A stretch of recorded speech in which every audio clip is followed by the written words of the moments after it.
This is 1480 KRAE Cheyenne. What you are about to hear is a sports talk radio show unlike any other that has ever before been broadcast in the capital city of Cheyenne, Wyoming, USA. This is Cheyenne, Wyoming's Sports Talk Authority. The Wyoming Cowboys, the Denver Broncos, the Colorado Rockies, and the Denver Nuggets. The show is local, it's regional, and yes, the show is national as well. Wyoming Sports Talk Today is on the air.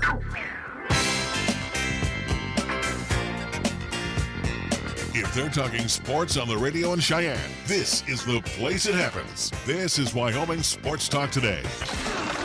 And good afternoon. Welcome back to Wyoming Sports Talk Today for Monday. I'm Larry Peroletti. Across the way, it is Junior Peroletti. We are glad to be with you after a long weekend of high school football, collegiate football, and, of course, professional football.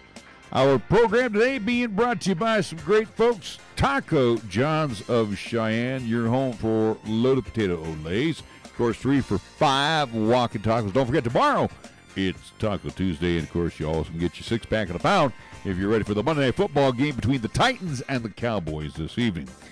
Also, we want to thank Jolly Rogers RV Sales and Service. Passed by there the other day and looked over at the great line of Jayco RVs, fifth wheels, travel trailers. And you know what? They're still having their hail of a sale, so you're going to find even better deals than always over at Jolly Rogers RV Sales and Service on Highway 30. Chick-fil-A at the corner of Windmill and Del Range, serving up 3 squares, breakfast, lunch, and dinner, and each meal is always delicious. Chick-fil-A of Cheyenne, across from Menards, Rain City's Place. Come on by and enjoy some delicious eats and treats today. Kia of Cheyenne over on Nation Way, the 18 model year toast history needs to go. So some special deals on the lot right now. You just need to take a test drive, then take it home. And, of course, the 19s are arriving. Maybe you want to take a look under the hoods of the 19s. Go ahead. AJ and Greg Miller and the entire crew invite you to come on by. Check them out today. Kia of Cheyenne on Nation Way. Platte Valley Bank ×2. Banking, again, with customer service, you always in mind. 2 locations, the original location on Vanda High and the east side location in corner of College and Pershing. Medicap Pharmacy for all your pharmaceutical needs with your doctor's prescriptions. See Gene and the great staff over there. They'll fill those prescriptions, explain those medications to you. They have a convenient drive-up, and they're there Monday through Saturday. Medicap Pharmacy of Cheyenne on Bluegrass Circle. Lennox Auto Body, the main repair center on Dunn Avenue for autos and trucks, and the Auto Glass and Detail Center to get it all duded up for you over on Pershing Boulevard. First Tier Bank at 1508 Stillwater Avenue. Right across the street is Mondello's Pizzeria at 1507 Stillwater Avenue, Suite D in the Greenway Commons. First Tier Bank, don't forget to talk to them about their special CD rates, and then enjoy some great eats over at Mondello's Pizzeria 7 days a week. They have delicious pizza, strombolis, calzones, sandwiches on fresh baked bread, always fresh. That is the key theme, and delicious. Mondello's Pizzeria, been around for a long, long time, still serving up delicious Paisan cuisine at its best. 1507 Stillwater Avenue, Suite D in the Greenway Commons. And Mars Plumbing Heating at 1515 Logan Avenue. Again, have those heating units looked after because the cold weather is coming, or has it arrived? Mars Plumbing Heating, 1515 Logan Avenue. We go to our scoreboard this afternoon. It's brought to you by Pepsi of Cheyenne. Here's Nick. It's going to be a lengthy one as LCCC in action. All sorts of sports happening this past week, and we'll start with men's soccer as they were on the road in the district semifinals, taking on Pima Community College down in Tucson, Arizona. They unfortunately lose 3-0, so for LCCC men's soccer, their season comes to an end. However, for LCCC women's volleyball, they were in action this past weekend in the Region 9 tournament here in Cheyenne over at Story Gym. They found one loss early on Thursday, which moved them to the losers bracket. But for LCCC, the women's, at least volleyball squad, they did win 3 straight, which meant that they won the District D champion, so they will be moving on for the 2nd straight year to the national tournament. They did not win Region 9. They are not the Region 9 champions, but they did win out of that loser bracket, got the District D championship, and again, we'll move on to the national tournament, so congratulations to LCCC women's volleyball. Women's basketball, they are in action as this past weekend as it's the start of the regular season, up at the Sheridan Classic. Game 1 on Friday against College of Southern Idaho was a loss, 66-48.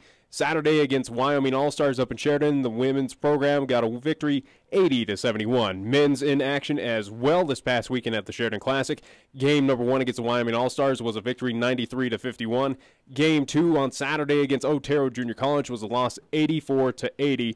And also, to a reminder, coming up tomorrow, the men's program will be at Northeastern Junior College there in Sterling, Colorado, 6 o'clock tip-off. Game we will have live here on 1480 KRAE, and also to bring it back on the 1480 KRAE YouTube side, Periscope, and all that live streaming fun stuff. Again, our first action with LCCC men's basketball coming up tomorrow, 6 o'clock tip-off, 5:40-ish pregame show here on 1480 KRAE. On top of everything, again, I'm not done, as we had Cheyenne Stampede in action as well this past weekend. They were in West Valley City taking on the Utah Outliers. It was a 3-straight losing effort by the Cheyenne Stampede, as they're on a 13-game losing streak at this point in time. Utah wins 6-0 on Friday. Saturday, 5-1 in favor of the Outliers. And on Sunday's contest, it was 15-0 in favor of the Utah Outliers. And NHL action for tonight, Dallas Stars in Boston taking on the Bruins at TD Garden. New York Islanders hosting the Montreal Canadiens. New Jersey Devils at Pittsburgh taking on the Penguins. The Washington Caps at the Capital One Arena hosting the Edmonton Oilers. And the Philadelphia Flyers traveling out to the desert to take on the Arizona Coyotes. So that's what's happening in NHL action for tonight. My turn? There's a lot going on, sorry. First off, I want to say congratulations to my team. Even though I didn't play with them this year, the Colorado Stars, back-to-back championships as they won down in Arizona, where I should have been at. Who cares? But I didn't go. Anyway, congratulations to my buds down there. They won. NBA scoreboard for tonight. It will be the Heat at the Pistons at Little Caesars Arena. Rockets and the Pacers will be in the Bankers Life Fieldhouse in Indianapolis. Cavs and the Magic at the Amway Center in Orlando. Madison Square Garden and the Mecca with the Knicks and the Bulls for tonight. Pelicans will visit the Thunder at the Chesapeake Energy Arena in OKC. Nuggets, who are currently 8-1 of the season, back in the can. We'll see how good they are tonight. They will take on the Boston Celtics. Raptors, who are 9-1, they'll go to Utah to take on the Jazz in the Vivint Smart Home Arena. Grizz and the Warriors tonight in the Oracle, where the Warriors are 5-0 at home, 9-1 overall. Timberwolves and the Clips tonight in Staples, and that is your basketball schedule. On the National Football League scene for tonight, as I mentioned earlier, it will be in Arlington, Texas at the AT&T Center. It will be the Tennessee Titans and the Dallas Cowboys in Monday Night Football. AT&T Center? I didn't realize they played with the Spurs. Stadium, play. excuse me. I messed up one word, unlike you messing up 50 words. I Anyway, didn't mess up anything on that. Our scoreboard brought to you by Pepsi of Cheyenne. Hi, I'm Alex White, tea master at Pure Leaf. When I make tea, everything I know goes into it.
Charging, 8-speed automatic transmission, and 3-row 7-person seating. Come in today and see all that you can get for the money at Kia of Cheyenne. Call 775-0123 or go to kiaofcheyenne.com and we'll make it easy.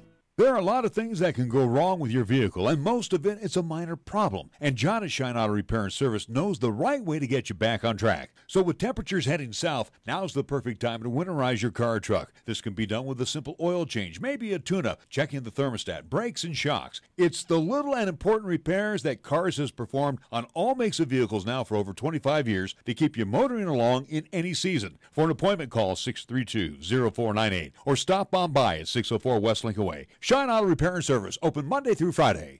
Here's the latest weather forecast on 1480 KRAE. Weather-wise for today, mostly cloudy and breezy with a chance for precip. Look for a daytime high of 42, northwesterly winds at 15 to 20, gustiness high is 30 miles per hour. Partly cloudy for tonight, or low down to 24 degrees. Mostly sunny for tomorrow. We're calling for a daytime high of 41. It's going to be breezy as well. Mostly clear Tuesday night, or low down to 22. And for Wednesday, it's going to be mostly sunny. We're calling for a daytime high of 39 degrees. You're listening to Cheyenne's new Sports Talk Authority. This is Wyoming Sports Talk Today on AM 1480 KRAE.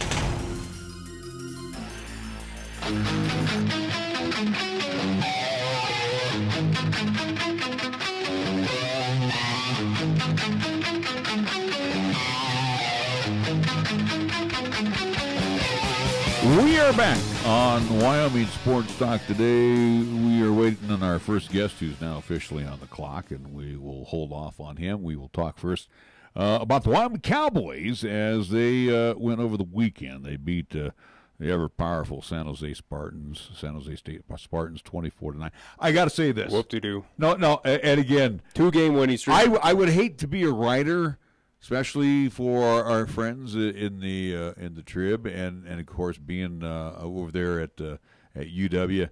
There was not 13,000 plus fans in the stands. I called you over a couple of times. There was not enough people there to start a good fight. I never saw what it the was crowd, awful. I never saw what the crowd was like. It was awful. We decided not to even attend this game. There was no point. Again, well, we got home late. We got home late from Casper, at least dealing with Natrona and Cheyenne East from Friday's broadcast. I had to go run out to Hillsdale first thing Saturday morning. I was in no mood to even tackle but driving. deal with blowing snow and all this stuff over I-80. 80 was open.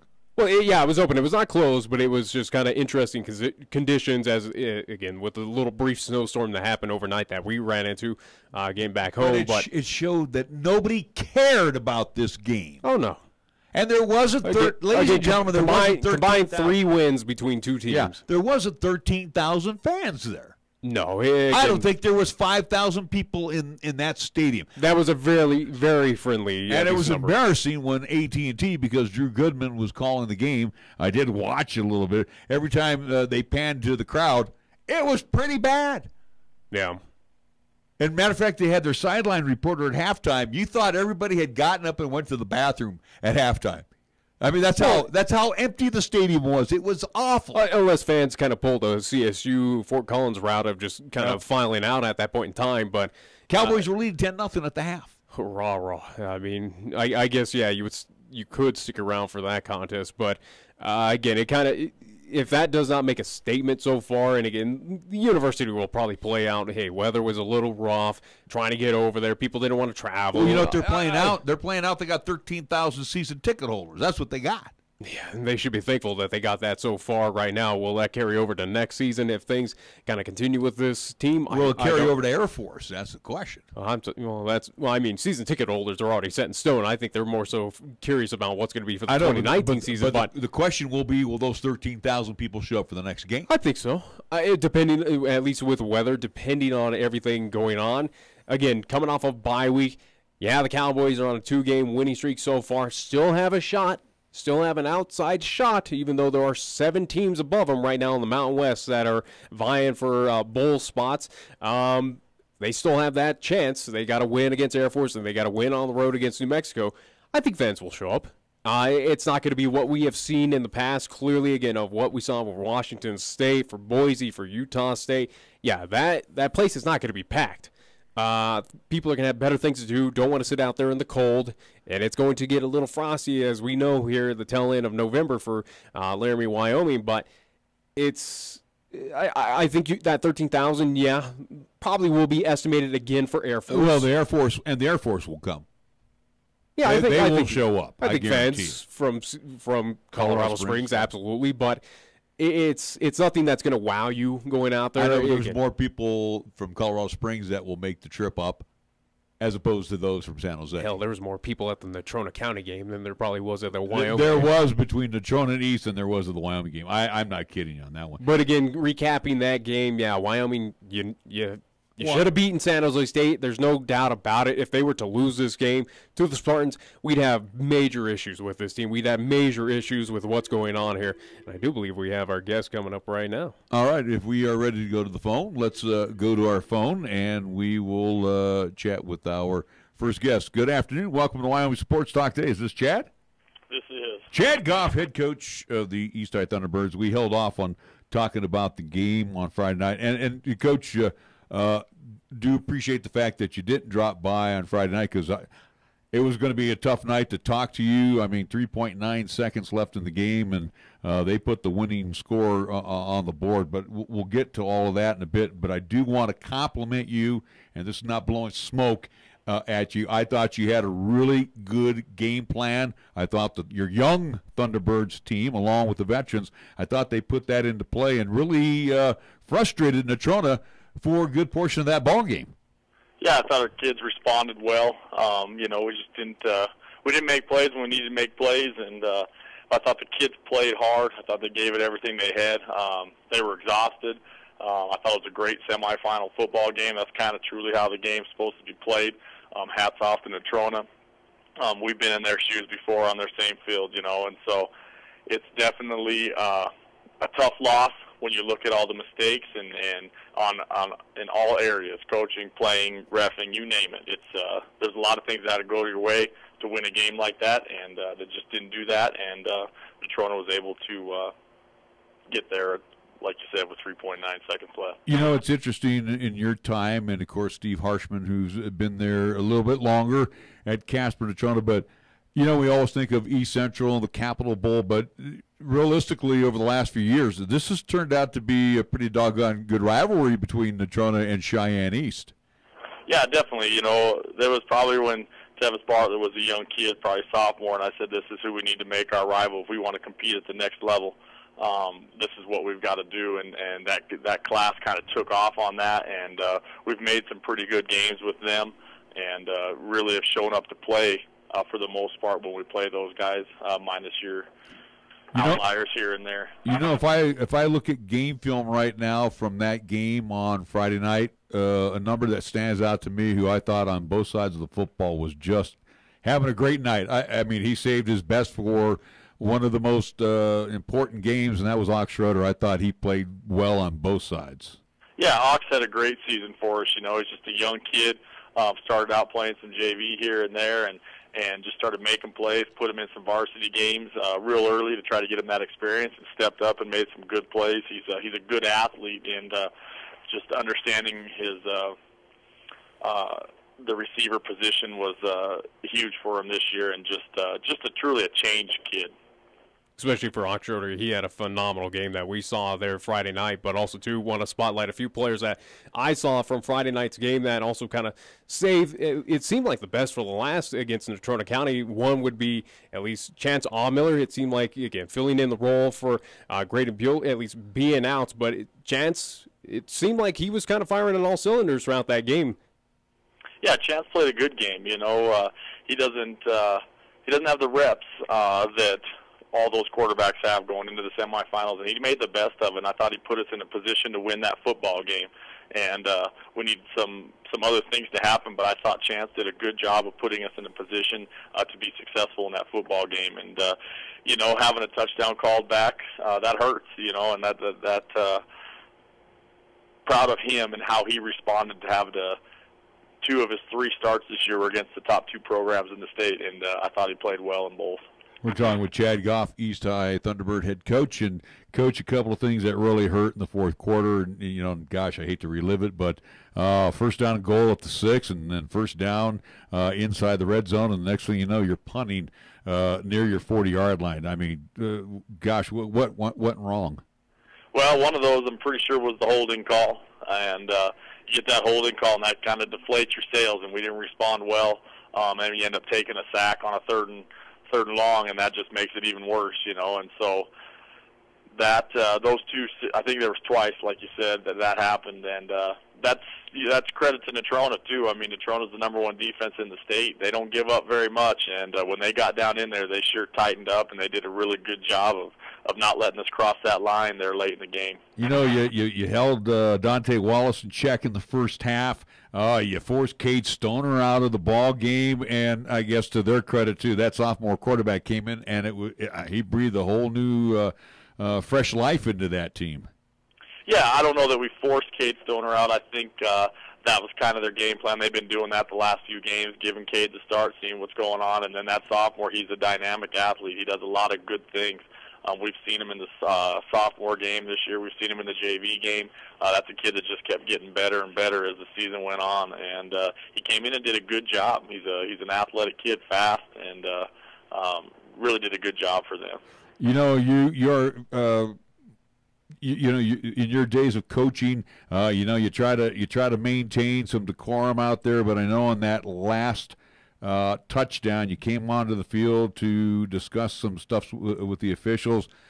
Can you explain a little bit what happened? Was it within that play that scored the winning touchdown? I just went out to talk to him a little bit about, I'm on the field yelling for a timeout, and I just, and they said we didn't see it, and so we discussed how, I'm trying to call a timeout, they get a touchdown, but yet they call a touchdown back. I said that's kind of hard to swallow, and it was just a conversation. It wasn't it wasn't yelling. It was just two grown-ups trying to figure it out. Yeah. As I hear that in the background there. Hey, real quick, Coach, I guess now we got to put you in the handicapper mode. And again, these are no strange bedfellows as well. And that would be Casper, Natrona, Sheridan matching up for the championship game. I know we should be over there with you guys this weekend, but how does this one shape up this weekend? I think it's going to be a good football game. I think anytime you got a kid like Parker Christensen, the Division I athlete that can average as many yards a touch as he does, that always gives them the opportunity to be successful.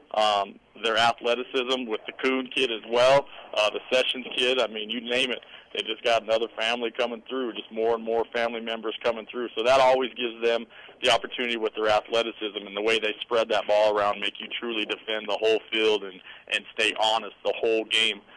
Now, with that being said, Natrona, #1 defense in the state, put it to them truly the first time around. Now I'll say Sheridan's improved a lot. Natrona's run game, with their size, it's hard to stop. And as you saw Friday night, it's not an easy game to try to stop. It may be simple in what they do. You know it's coming. But you still got to be able to stop it. They're coached really well. I would say both programs are well coached. I think it's going to be a great football game, truly. All right, real quick here. I know you say goodbye to some great seniors that really gave it, laid it out in the field every weekend for you. But you also look ahead towards 2019. I know 18 still leaves a little bad taste in your mouth with that last touchdown by Natrona. But again, a lot of skilled position players looking forward to next season. Yeah, definitely. We're bringing back some good kids with more varsity experience than we brought back this year, so that's always a positive. Losing these seniors is hard. I thought they did a good job of coming together and figuring some things out. We were pretty rough at the get-go, and I thought they just kind of pulled together. They were always willing to work hard. And like I told them, that is a tough loss. But if losing a semi-football game is the worst thing that ever happens to you in your life, you're going to live a pretty good life, And so we are going to miss them and the intensity they brought to the games and practice. But we are excited with the classes that we have coming through. Coach, I want to thank you for all that you did for us. Before we let him go, I just want to get one final thought from you, Coach. Just kind of recap the season, positive takeaways that you got from your team, and also, too, again, as we head into the offseason, look forward to 2019 Cheyenne East football. What are kind of some things in the offseason that you're looking to work on with the underclassmen that are going to be returning to Cheyenne East next season? Well, just the brotherhood that we need to keep building and that camaraderie that has to happen and the buy-in, the buying into everything we do, not just showing up in August, the weight room. Make sure you're not missing class. Make sure you don't miss it during the summer. Going to the football camp. It's just got to be, that's got to improve every year. And, nothing can ever be good enough. You have to keep pushing. And I think we got to start on that this year. It needs to continue to get better.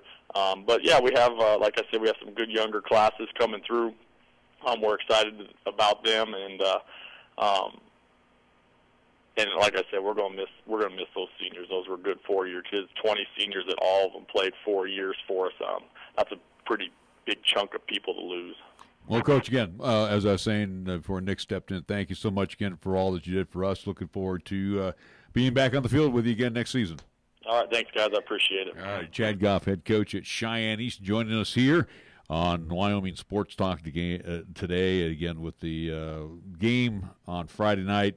And really what we should be talking to Coach Goff about today is moving on to the next round, because if you think that first half, that was a great football team on the field. It was dominated by East for a majority of that first half until Natrona did sneak in one, at least got points on the board there to lead into halftime again. A couple of big plays hurt them too. Yeah, absolutely. But again, Natrona did have that momentum carrying themselves into halftime, and again, kind of translated into that second half. As much as it was just a back and forth, just kind of two bulls getting at it, just headbutting and no one gaining any sort of ground.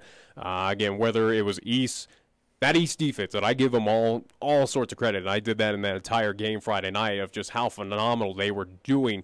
They kind of collapsed there in the fourth quarter, unfortunately. Again, allowed a few big plays, a few huge running plays by Wallace, where he was pretty much quiet that entire game, where they also caused two forced fumbles by Wallace for Natrona County. But that defense was solid, but just kind of it seemed like kind of parallels to the Wyoming Cowboys, kind of ran out of gas. They were just out there for way too long, as that offense had a little bit of difficulties getting past those 3 and outs and kept on having to repeat and punt due to, it seemed like, especially on that offensive side, there in the second half, got a little sloppy, got a little, again, a fumble here and there, again, a quick 3 and outs.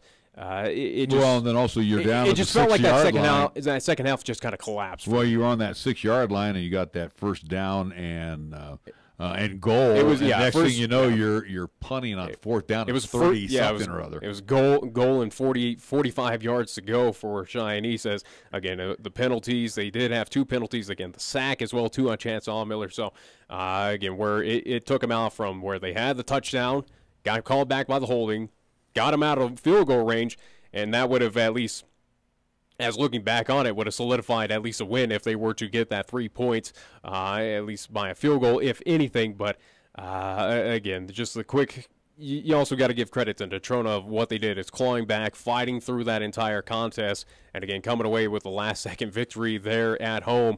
Again, a monstrous just touchdown play by Natrona County, and again, sends them now back once again to the state championship game coming up Saturday. Again, a rematch of last year's state championship between Sheridan. Yeah, these aren't strange bedfellows, let me tell you. I did not see Sheridan at all this year. This is like one of the few times I think I saw a little bit of a game with Sheridan. Yeah, but we did not cover them, and we do not know a whole lot. So, and that was our first outing with Casper and Natrona. So I really can't call this one. I can't say to you, hey, it's going to be Sheridan. Sheridan looking for the 4P, and again, Natrona, the number 1 team right now in Class 4A.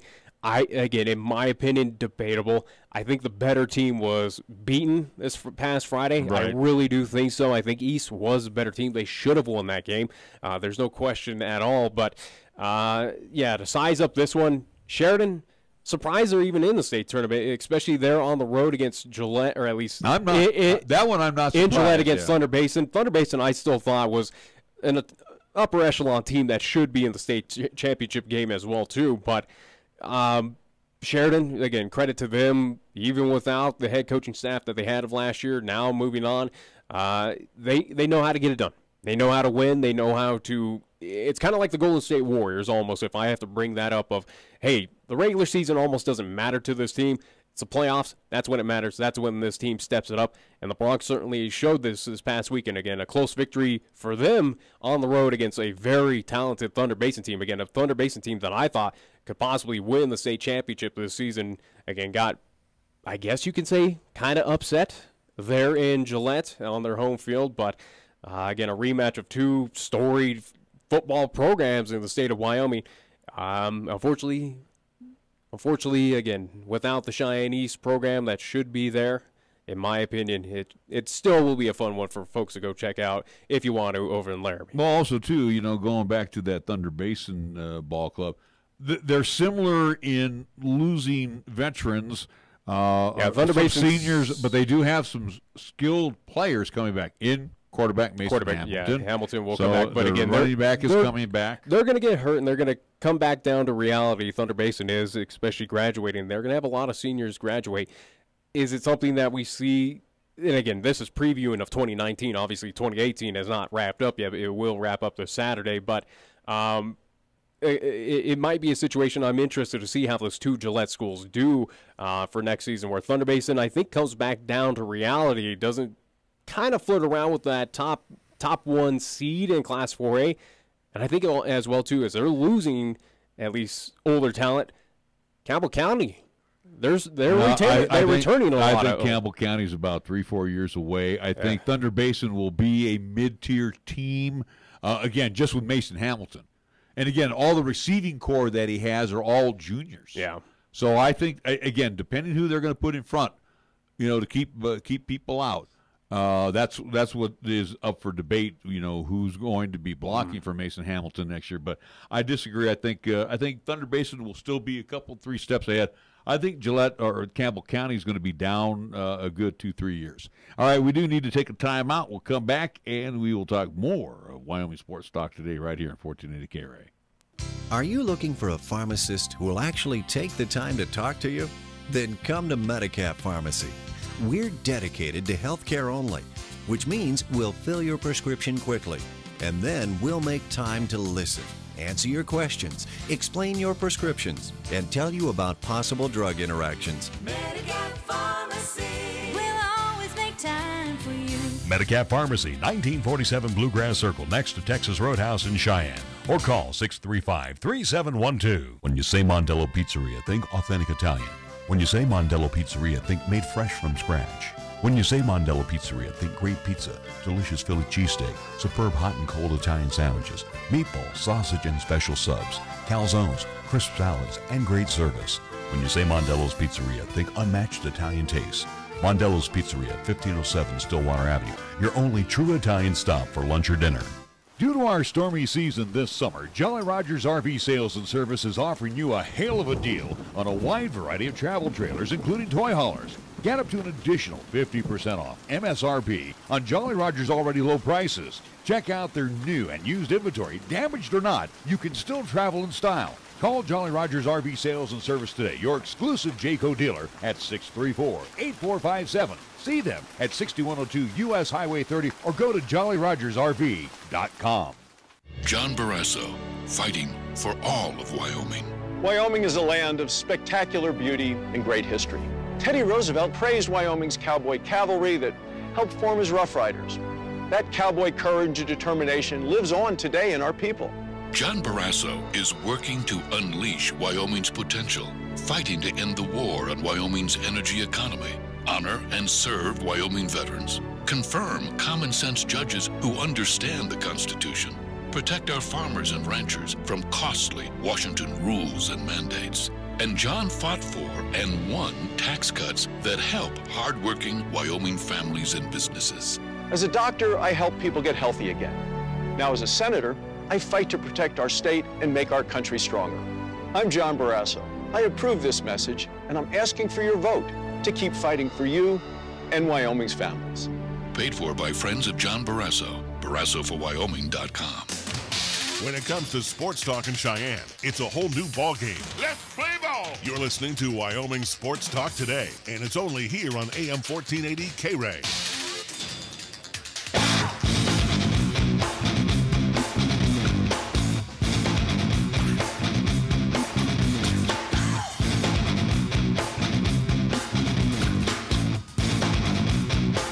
So we, Nick and myself, and even our other broadcast crew that was up in Casper, I think we made the tour of all of the places throughout the course of the football season to some not great to make our determinations and to give our opinions on. It makes you, again, from my at least 2018, again, out and about of these foreign, at least kind of entities of other schools across the state of Wyoming. Basically, the key statement or phrase I'll make right now is it kind of makes me appreciate home cooking of the 3 local high schools here of Cheyenne South, East, and Central. And again, too, let's break them down. South is okay as long as there's no other broadcast team there. Yeah. Because you're all crammed into one booth. Because they have their other network there, and they take up a whole room themselves.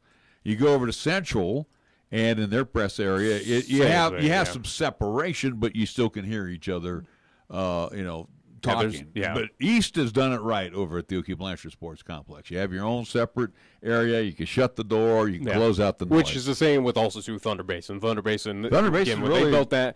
Again, they did that right. Gillette is also a good place. Have not been to Campbell County. Have not been to Rock Springs, but Rock Springs, not all that great. Have not been to Sheridan either. So Sheridan's also one of the better facilities here in the state over at Homer Scott Field. But Campbell County's not a bad and place it's not to just broadcast. the facilities. It's also too, again, of athletic directors. It's working with coaches, again, getting us information, getting us set up, or at least fixating a spot for us and trying to do the best that they can to at least help assist our broadcast and make it just as smooth as possible. Again, that was kind of the main theme I take away from 2018 of just joining you on the road for the first time, of just being out about trying to get a hold of all these athletic directors, trying to set up and make sure we were going to get everything correctly operated through our broadcast, whether it was radio, whether it was the video broadcast on YouTube or Periscope. The trend of kind of flipping the coin and what were you going to get was the same thing of what we ran into with Natrona County going up there this Friday, where it was that you figure all the money that's invested into that school, at least into that field, everything they've done, you'd update some field, press facilities, scoreboard, everything. And actually, years ago years ago when I worked at another radio station, the press facility sucked.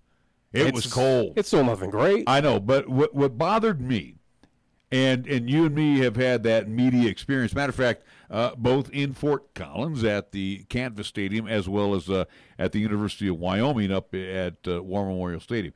And one thing that drives me batty, and I hope my colleague broadcaster will agree with me, because we're doing a broadcast. We don't have any closed doors. No, we're it's in wide open spaces, and people keep coming in and out of the door, selling 50-50 raffle tickets, and then they're going, or I lost, your lights are on, or whatever the case may be.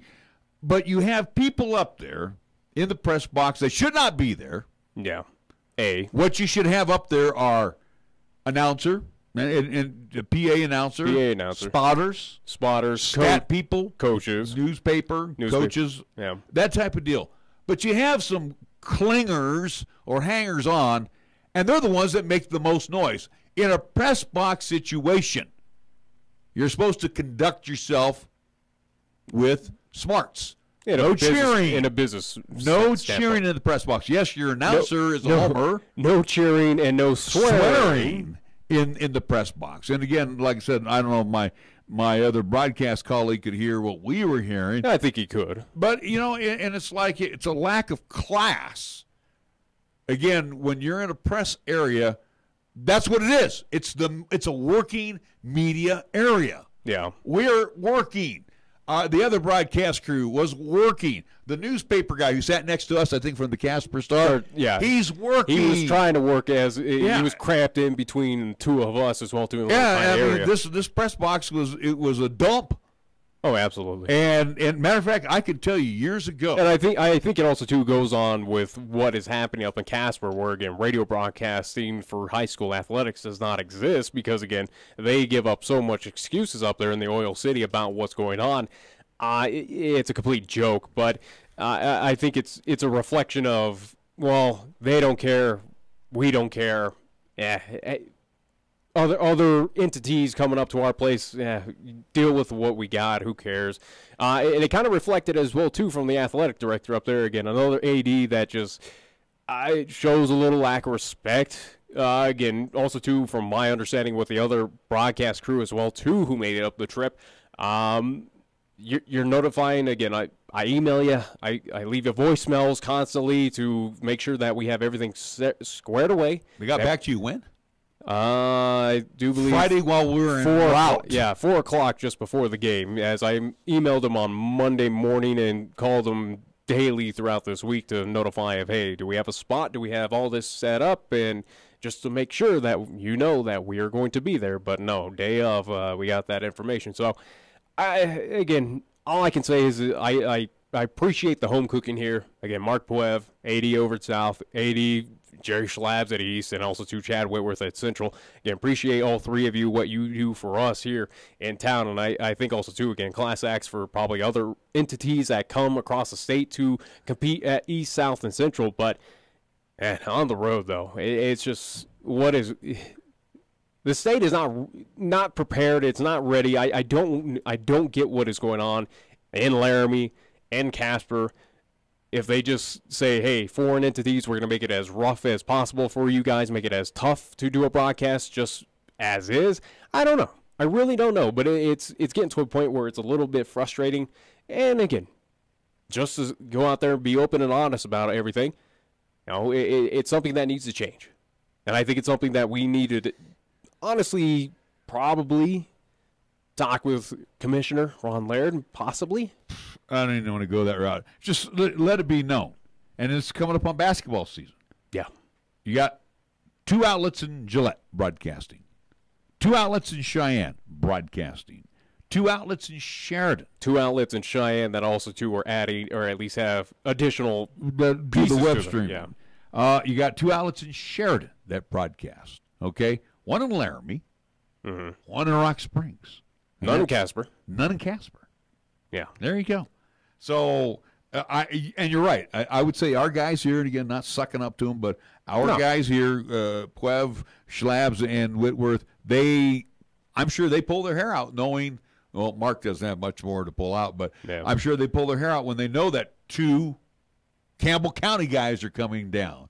Or we are over at Risky Field, and Chad's going, oh, my gosh, I've got 2 Sheridan guys in addition to 1 radio crew. Because, again, the other radio crew in Cheyenne, we try to work with each other, saying we'll be at this game, you be at the game. The only game that we ever coincide with is Cheyenne East and Cheyenne Central. Again, the crosstown rivalries, and that's going to happen. And there's 2 booths, and we can do that. Yeah. But, you know, I've been doing this for 30-some years now in this town, and it just doesn't shock me anymore. But you really want to take the headsets off. You want to walk down a couple of booths, and you want to get a steel pipe and bang it across this person's head who's got the biggest mouth in the press box, who has no business being in there. Yeah. I don't know where these clowns come from. It's like, oh, you've been at the school for 25 years, you're allowed to be there, and you're the loudest griper and moaner, especially when they're losing. I mean, we go back and listen to the game. You can hear it. You can hear one guy in particular. And then they're walking back and forth, opening the door, letting the cold air in while we're trying to do the ball game. And it's like, son of a, you know, I'm ready to just take a bat with me and start beating people in their knees. Yeah. Oh, that's right. Maybe I wouldn't go to jail. Maybe they would probably sympathize with me, knowing that these guys are dumb. Gosh, you can only. I want to use some bad words here. I really do. I am sick and tired. Unless you want to pay the fine. I am sick and tired of idiots. And it's a simple. And dealing with idiots. Yeah, absolutely. Again, of what we gone through, at least this football season. Again, trying to bring a presentation, a product that, again, not a whole lot in the state does. What we're trying to do and elevate, again, get the notoriety it is. Again, all this stuff. Sure, on the radio side, yeah. We do have to make a profit. Again, that's how the world goes. But again, this visual side, though, again, a bonus addition for those who want to, again, across the world, again, where we've had hits from people who are out of the state appreciating that they can see Cheyenne East, Cheyenne Central, Cheyenne South football once again, and that they did not have the opportunity for quite some time. It's something that these ADs, it's almost like you need to put them through a kind of a how to be a professional class or something. They need to go down to Laramie, learn a bit of how to be a class act or how to be the AD position, because they don't. And again, I can name of Laramie, now Natrona County. It's right now, it kind of makes you step and think back and go, huh, do you want to go up? Maybe there's a reason why Casper Radio doesn't want to do anything up there for those teams anymore because of how they can't do it. They gave away their press box to the school broadcasters. And I think, again, a working press box they gave away to the school. Why aren't they sitting down, where they stuck the other broadcaster at? Because, again, we had a deal worked out with the other local broadcast crew. It was our turn to have the booth as we were kicked out last year. And they sent him down to the end. And then there's this wide open booth for the Casper, Natrona, whatever, radio and television guys. It's like, why can't they go sit outside? Why can't they go on the roof and go do a ball game? It's like, we'll take care of all of us, and then we'll worry about the professionals later. Yeah. And again, and I'm trying to keep my professional attitude about Be honest, who cares? No, I'm trying to keep the professional attitude. Again, I think these athletic directors need to come on over to UW, sit in a professional press box. Yeah. Understand how it Or go down to CSU, and you're more than welcome to go to either one. I don't care. Sit down, and you'll hear the announcement right before things get started. Yeah. This is a working press area, no cheering of any sort, or use of bad language, blah, blah, blah. You can go right down the list. You and me, we sit there and we kind of whisper amongst ourselves when we're talking, which is fine. Again, yeah, but we're not interfering with the guys that are working for the newspapers or whatever the case may be. And again, the high schools are just that. They're high schools, and in a couple, 3 places here in the state of Wyoming, it's lame the way they run their press areas. Yeah. But you know what? Until somebody like Ron Laird says, hey, it's a working press area, let's get rid of all of the non-essentials. Well, I think he needs to step up, and again, if anything, we need to make our voices heard to him. Of saying, I already made my voice heard earlier this year. If no one else has got the cojones to stand up, then you know what? Then deal with it. I'm not dealing with it. Again, I'd rather have my voice heard and let people know about what's going on here. Again, we're trying to bring you a presentation, and again, it's going to be, you're going to have this extra loud cheering in the background where you're missing a play where, again, we don't care of the local home fans there in Casper cheering on. No, what is our audience more based off of? Again, listening to what's going to happen with Cheyenne East, South, or Central. It's an ugly trend, and it's hopefully a trend that does not continue on for next season as we go through these broadcasts. But again, also, too, it just, for me, as director of all these programming, or at least trying to figure out these sites, Casper, Natrona, we'll have to sit back and think about if we want to attend you once again.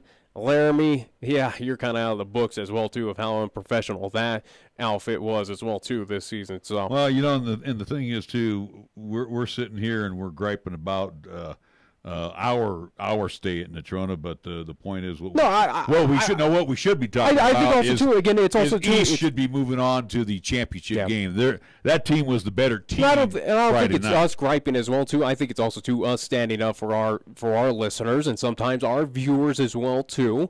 Where again, you do have, especially on our visual side, we've had a few looky-loos who kind of stand there and stare at our camera. It's like, hey, guy, you need to get out of our shot here. We're trying to do something for at least for folks who want to tune in.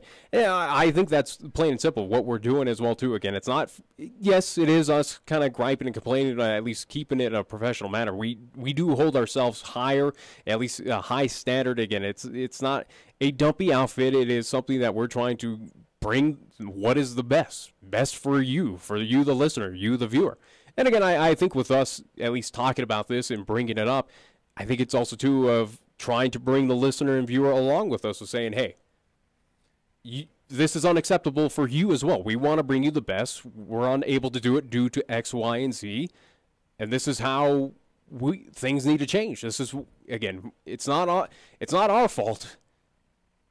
It's these other entities that are kind of messing up with our broadcast here. All right, enough said.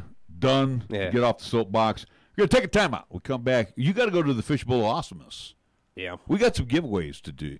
At least one today. Well, let's take care of that when we come back after these words right here on 1480 KRAE.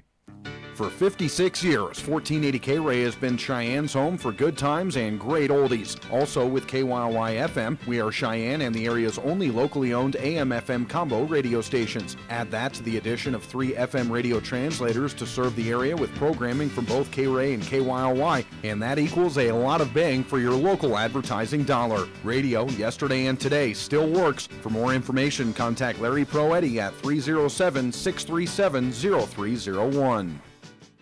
Wisdom, expertise, compassion, qualities that are the foundation of Cheyenne Urological, with Doctors Bryant, Everett, Gajewski, and their highly trained staff providing top quality treatment for prostate cancer, urinary tract infections, kidney stones, impotence, and incontinence. You can trust Cheyenne Urological to give you the highest quality urinary care. Now offering the latest in robotic surgery, call Cheyenne Urological at 635-4131. That's 635-4131. Feeling that cool Wyoming breeze in the early morning? That means fall is here, and our Wyoming winter is close behind. So now's the time to make sure your furnace is in good repair. And Marv's Plumbing and Heating, 1515 Logan Avenue is the place to go. Marv's trained technicians can inspect, repair, and replace your furnace and boiler and are available 24/7. Freezing temperatures in Wyoming can happen at any time. No one wants to shiver in their own home. Don't get the chills. Stay cozy. Call Marv's Plumbing and Heating at 316-7634 today. Here's the latest weather forecast on 1480 KRAE. Otherwise, for today, mostly cloudy and breezy with a chance for precip. Look for a daytime high of 42, northwesterly winds at 15 to 20, gustiness high is 30 miles per hour. Partly cloudy for tonight, or low down to 24 degrees. Mostly sunny for tomorrow. We're calling for a daytime high of 41. It's going to be breezy as well. Mostly clear Tuesday night, or low down to 22. And for Wednesday, it's going to be mostly sunny. We're calling for a daytime high of 39 degrees. Tired of lazy and predictable sports talk radio? We know you are. This is Cheyenne's new sports radio home. It's Wyoming Sports Talk Today, and it's right here on AM 1480 KRAE.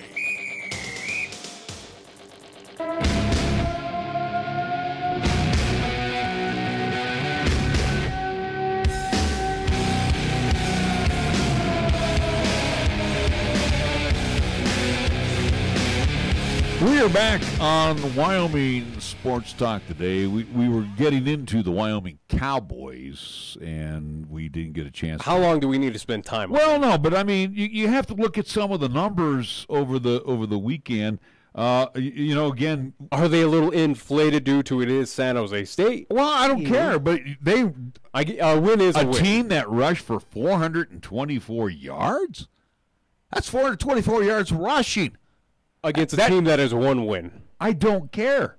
They had 475 yards of total offense, but they only could put up 24 points. That's what I'm driving at. This is kind of... Hey, they did 7 more than their average. Yeah, San Jose State tried to make a run. Let's see, that 24 points is what, the second best point, at least total this season, after the 29 against New Mexico State? San Jose State threw the ball for 173 yards. Had 71 yards rushing, so they only had 274. So tip of the cap to the defense. I don't care if it was San Jose State. Defense played well. Which is nothing new. But the thing that the Cowboys did that's concerning. Concerning? The team's been concerning this entire season. I understand it, but what was concerning in that ball game, they fumbled the ball 4 times. They lost it twice. Yeah. So you don't want to keep teams like San Jose State around. You could get away with it against San Jose State, probably fumbling 4 times and losing it twice. Yeah, when you're up against the big dogs of Utah, Boise, whoever, that's not going to fly. I don't think it's going to fly against Air Force. I don't think that would fly against New Mexico coming up, at least wrap up the regular season. I don't think that is. And, get it out of your system now against San Jose State. I want to say you're thankful to get that victory. Again, it's something for the Cowboys. You should have won that game. It was great that they showed up in the schedule right now. Here's the thing, too, that was very if there's a downer in the ball game, the downer was on the defensive side. Staff is No. Love for San Jose State only got sacked once. As many times as he put up the football, our defensive line was harassing him a lot, but couldn't get the sack. I mean, we only had 1 sack in that win. Defense right now is missing key pieces. Again, one that was removed from the team, again, of the CSU contest, again, who was a big part of it. But, again, a lot also, too, injured. And, again, this defense, as it's kind of wearing itself out, whether it is, again, we were talking about it's tiring itself out in games. Now we're getting to the later part of the season where, again, a lot of these guys are probably near kind of injury, but you got a week now. You got a week off. So get the bye week to rest up. This helped out for the Cowboys to get that extra bye week. And the other amazing stat that I see here was Ryan Galovich only had to punt twice. I mean, the Cowboys only punted twice in this win against San Jose State. I would hope so. Again, against San Jose State. That excites me. They only punted twice. That excites you that you beat that. Ladies and gentlemen, if you're at that point of excitement that he is right now, that you. Wow, Wyoming only punted twice this season against a lonely San Jose State team. That speaks worlds of just how bad it is. Well, and I'm also fired up because Nico Evans, who had another big rushing day, is over 1,100 yards for the season. So yeah, he's been a big spotlight for that offense. He has officially now 1,166 yards that's rushing. Why I don't believe, again, what this offense has been. Again, I keep on saying it, and I'll just keep on basically going with the theme of with the Wyoming Cowboys of saying this offense has talent. It has the tools there, clearly. Again, that line has the talent. We have a running back that can do special things, clearly, with Nico Evans. All right, but are we going to be a running team? Are we going to be a running team now, not a throwing team? I think at this point in time, you're going to have to. So, I think you got to go, again, against Air Force. Yeah. We're a run option team. Yeah, absolutely. Basically. If that's going to fit the Brent Vegan style, or if that's going to complement and do the best so far what those play calling, at least what the plays are going to be called, I think you have to. So far, 2 games, it's worked. Again, I would hope that the Cowboys keep with Sean Chambers. Yeah, he is right now a perfect fit for this kind of conservative offense that we're putting out there. Yeah, 129 yards rushing. But again, too, you know, and then give you some takeaways on this. Chambers was only 4 of 8 throwing the football, 51 yards. So. Does that surprise you? Again, he's not. Again, it's kind of what we saw. It's kind of what we saw with Cheyenne East, as I mentioned on that broadcast as well. It was that offense reminded me a lot of what Wyoming Cowboys are doing. Again, with Chance Allmiller, he's going to throw it every once in a while, but he's going to run. He's going to be that extra option to kind of confuse that defense of is he taking the ball? Is Anderton taking the ball? You don't know. And I think with the Cowboys, yeah, after 2 wins in a row, you got to keep with this team. Go head to head with Air Force of the kind of similar style at this point in time and see if it works. I think that this offense has more to give to us, but it's being held back by the coaching staff. Right. Again, by these plays that are being called. Again, I think this offense has more to offer. 24 points against San Jose State. That's still kind of alarming to me. But I also give credit to the guy in the trenches. Again, I think this team is a great. Again, north-south team, not east-west. Oh yeah, if they do the fly sweep or anything outside, then they toss it. It's just they basically just kind of dumb, slit their own throat. But you take away from one run from Nico Evans. Nico Evans had that 58-yard run, which he ended up the day 33 carries for 187 yards. Take away the big run, he was 32 for 129 yards. That's 4 yards a pop. Yeah. John Chambers, 64-yard run. That was a huge run, by the way. That was a big touchdown. He was 17 for 129 yards. Take away that 64-yard run, he's only 16 for 65, 4 yards a pop. So, again, that's still going to average, again, when you combine those on a 3-down offense, that's getting you 12 yards. So, on average, it's still getting you a first down. But the line, though, is providing these guys these phenomenal stats again, that's why again, with all these sacks and what was happening, again, with Tyler Vanderwall early in the season on the run, I just didn't believe of what we were seeing there. Again, this offensive line is a lot more talented than what's kind of being showcased right now. And again, I think every piece on that offensive side is being pigeonholed by this conservative offensive play calling by one Brent Vegan. I honestly believe that. And again, I'll hold true to that. I think our passing game is pitiful. It's pitiful. Oh, absolutely. And again, I think that hurt Tyler Vanderwall. Why we do not see him anymore is because, again, he has the arm. He has the talent. We saw him airing out, even in practice, of what the talent he has. But, I think he was just being pigeonholed out there. And if running is going to be the thing of the day, or at least the soup of the day for the Cowboys, or at least this is how that offense is going to score points. I think how the rest of the season is going to wrap up. It's going to be a running, it's like Air Force versus Air Force. Then I think it's the smart move to take out Tyler Vanderwall, where, again, he's more pass-heavy than he's going to be a runner for you. Sean Chambers fits that offensive perfectly. Right now, again, it to me, what Cowboys did, yeah, it is a win. You're on a 2-game winning streak. You still keep up that hopes for a bowl, which is far beyond. Again, you have 6 other teams ahead of you that are bowl eligible at this point in time in the Mountain West. But it's going to be tough. With Sean Chambers, I think he came in at the right time.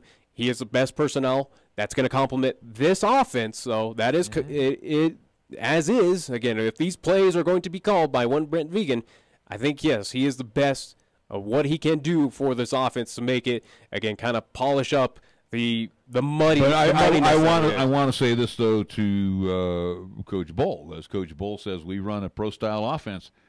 That's not a pro-style offense. That's not pro-style at all. That's more of a collegiate offense that you're running right now. Yeah. Correct me if I'm wrong. No, yeah. Stop me if I'm wrong.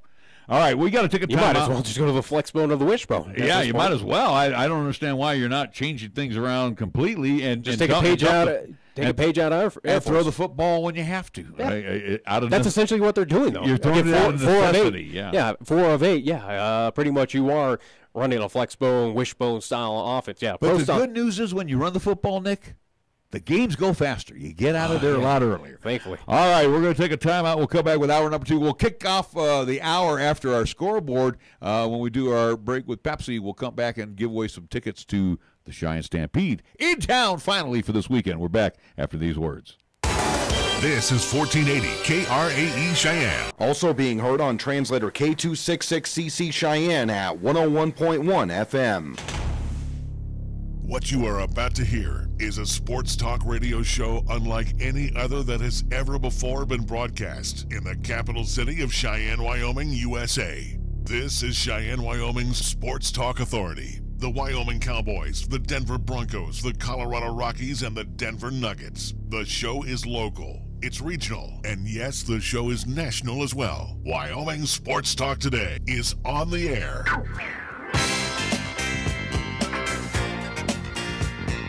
If they're talking sports on the radio in Cheyenne, this is the place it happens. This is Wyoming Sports Talk Today. It is hour number 2 of Wyoming Sports Talk Today, and it is being brought to you by these great, fine local sponsors. Marv's Plumbing and Heating, 1515 Logan Avenue. Mondello's Pizzeria, 1507 Stillwater Avenue. Sweet D in the Greenway Commons. First Tier Bank at 1508 Stillwater Avenue, open Monday through Friday. Lennox Auto Body ×2. The Auto Repair Center, Auto and Truck Repair Center on Dunn Avenue. The Auto Glass and Detail Center over on Pershing Boulevard. Medicap Pharmacy, same location as always, Bluegrass Circle, next door to Texas Roadhouse. Platte Valley Bank. Eastsiders, check them out right there at the corner of College of Pershing. Of course, on the north side, the original location on Vandehei. Kia of Cheyenne on Nation Way. 18s must go so the 19s can be placed on the lot. So check out some super sensational deals at Kia of Cheyenne on Nation Way. Chick-fil-A, yes, delicious chicken sandwiches. Matter of fact, I had the chicken wrap the other day. That was awesome. Breakfast is awesome. 3 squares, Monday through Saturday, offered at Chick-fil-A. Oh, by the way, 2 convenient drive-thrus as well. Chick-fil-A of Cheyenne. At the corner of Windmill and Delrange, right across from Menards. Jolly Rogers RV Sales and Service, still having their hell of a sale. So don't miss out. You snooze, you lose. Over on Highway 30. Jolly Rogers RV Sales and Service. And Taco John's, which tomorrow reminds me it's Taco Tuesday, always at Taco John's of Cheyenne. And we get things underway. He's got more scores than I've got today. So we'll go to the lengthy scoreboard over the weekend with Nick Proetti. Yeah, enjoy it because, again, I'm not going to – all I'll have is NHL coming up here soon. But all right, him talking for multi-minutes, brought to you by Pepsi of Cheyenne. Good, so we don't have to hear from you. LCCC men's soccer in action this past Friday as they were down in the NJCAA district semifinals in Tucson, Arizona, taking on Pima Community College. Fortunately, it was a loss 3-0, so LCCC men's soccer season comes to an end. However, for LCCC women's volleyball, they were in action at the Region 9 tournament this past weekend here in Cheyenne at Story Gym.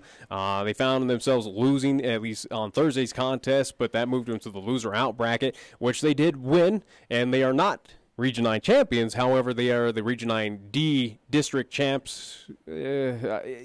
Either way, though, they're moving on to the national tournament coming up this week. So congratulations to LCCC Women's Volleyball, again, moving on to the national tournament. LCCC Women's Basketball in action at the Sheridan Classic this past weekend. Friday's contest against Southern Idaho. They lost at least contest 66-48. Saturday was a victory against the Wyoming All-Stars 80-71.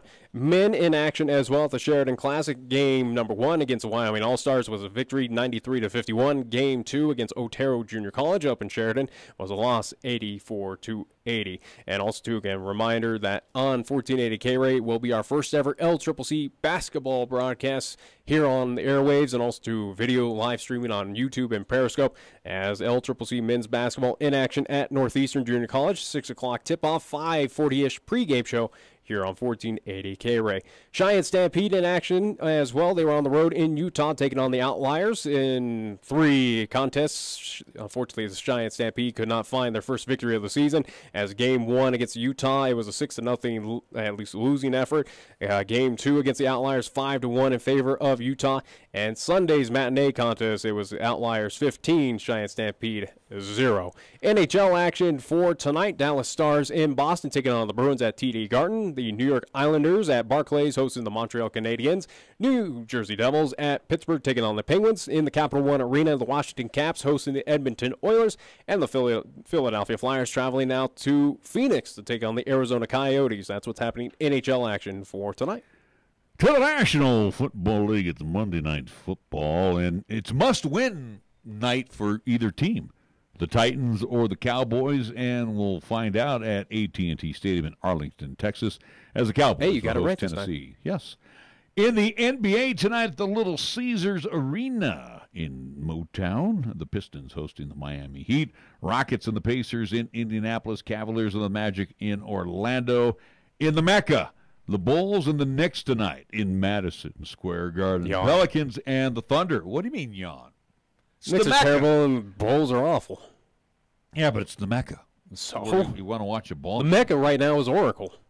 Okay. Pelicans and the Thunder in the Chesapeake Energy Arena. That will be in OKC.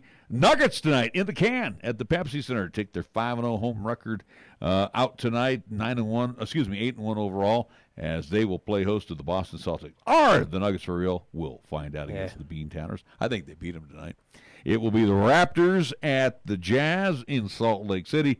The Grizz and the Warriors in the Oracle tonight. Warriors 5-0 in the arena, and they're 9-1 overall. Timberwolves Clippers tonight. They will have the late night affair at Staples in Los Angeles. Our scoreboard brought to you by Pepsi of Cheyenne.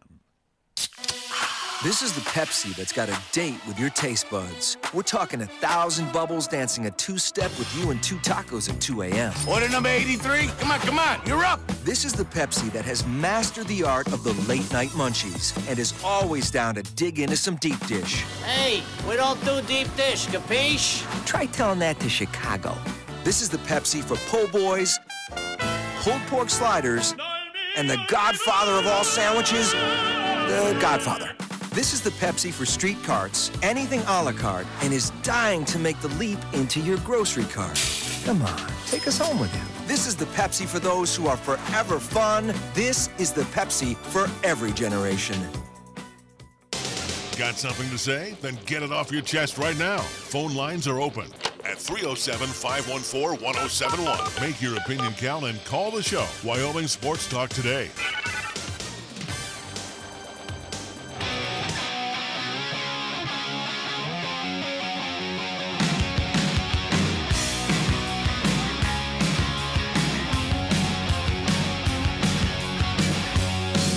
You know, we've done all the squawking here this afternoon. You are more than welcome to phone in and chat with us, 307-514-1071, locally 514-1071. If you find some time to get in there and give us a call. Yeah, that works. And also, before, again, there's other ways as well, too, to communicate with us. What should they do? You can email me or him. You can find that information on our website, 1480krae.com. Again, go under the Contact Us portion. Again, Nick at kyoy.net. ProShop at kyoy.net, and also too on the YouTube side and Periscope. Again, we do have chats open on both of those sides, so again, watching those windows as I can. Again, if you do have a comment, question, or concern, again, phone, email, or on the chat rooms there at YouTube or Periscope. So 3 different ways to chat with us here on Wyoming Sports Talk today. Another rough weekend for the Stamps as they were in Utah against the at least number 2 team in the Mountain Division. They have a tough one coming up this week. Beehive State was not good to the Stamps over the weekend. And, you know, I mean, Friday, Saturday, competitive. But they got beat down on Sunday. Yeah, so that was a reminder of what happened last season. So that's definitely what the Stampede do not want to see. Again, we will talk with at least Cheyenne Stampede head coach Neil Breen coming up this Wednesday, as we do with the Cheyenne Stampede Coaches Show, 4:30 to 5, as we will talk with him and also to a player of the Cheyenne Stampede. So going to be interesting to kind of pick his brain on what's kind of going on. Right, and you got a big home series. A big home series against a top dog team. This is top-tier team. This is, you know, every team is tough in this division. Yeah. But it gets, you know, this is there's never an easy night on the ice. Coming up this Friday, Saturday, and Sunday here at the Cheyenne, at least Ice and Event Center, here will be the Cheyenne Stampede taking on the Ogden Mustangs. Mustangs are undefeated this season. They are the top team in the Western States Hockey League. Again, they are undefeated right now. So it is kind of gut check time for the Cheyenne Stampede. If they want to pull up a upset victory against the Ogden Mustangs coming up this weekend, they're going to need a lot of positive effort coming up. And again, they need a lot of home support as well, too, as we do have a pair of tickets to go see the Stampede in action this Friday, Saturday, and Sunday, as we've been doing with Wyoming Cowboy tickets and also to Cheyenne Stampede. Eventually what we'll do with Wyoming Cowboy basketball tickets.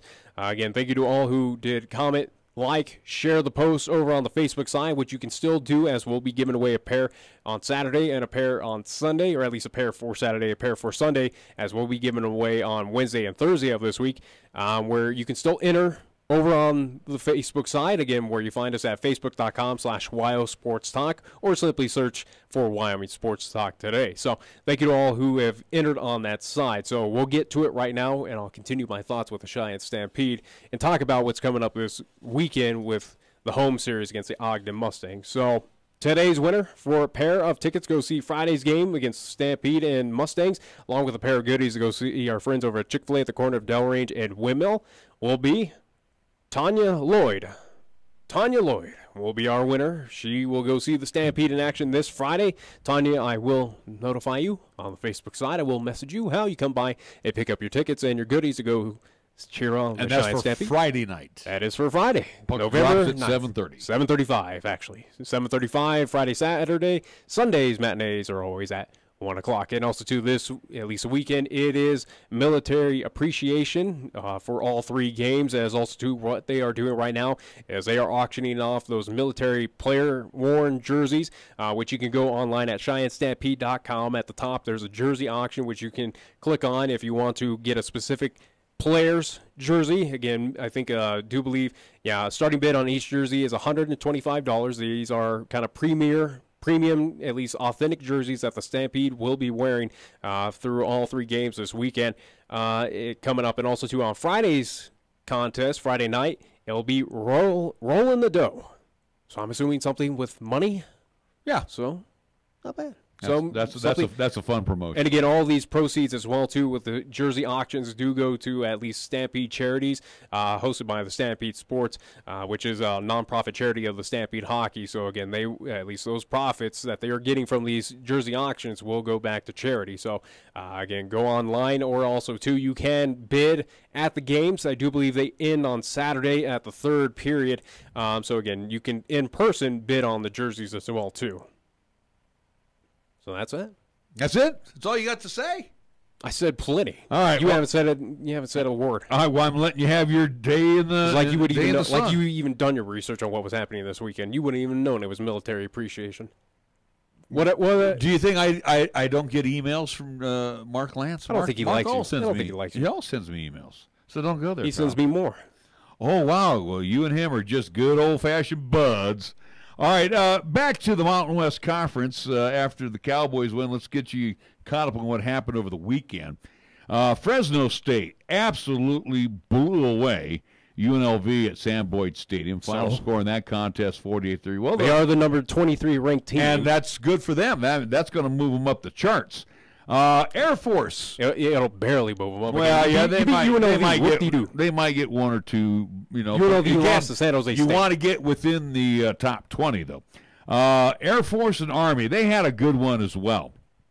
This was on the road. Yeah, it was on the road. And again, the Scarlet Knights are not bad. They're a good outfit. Yeah, they're now 7-2. They're 4-0 at home as they held on to beat Air Force. Final score 17-14. That concerns me now because Air Force is the Cowboys' next opponent.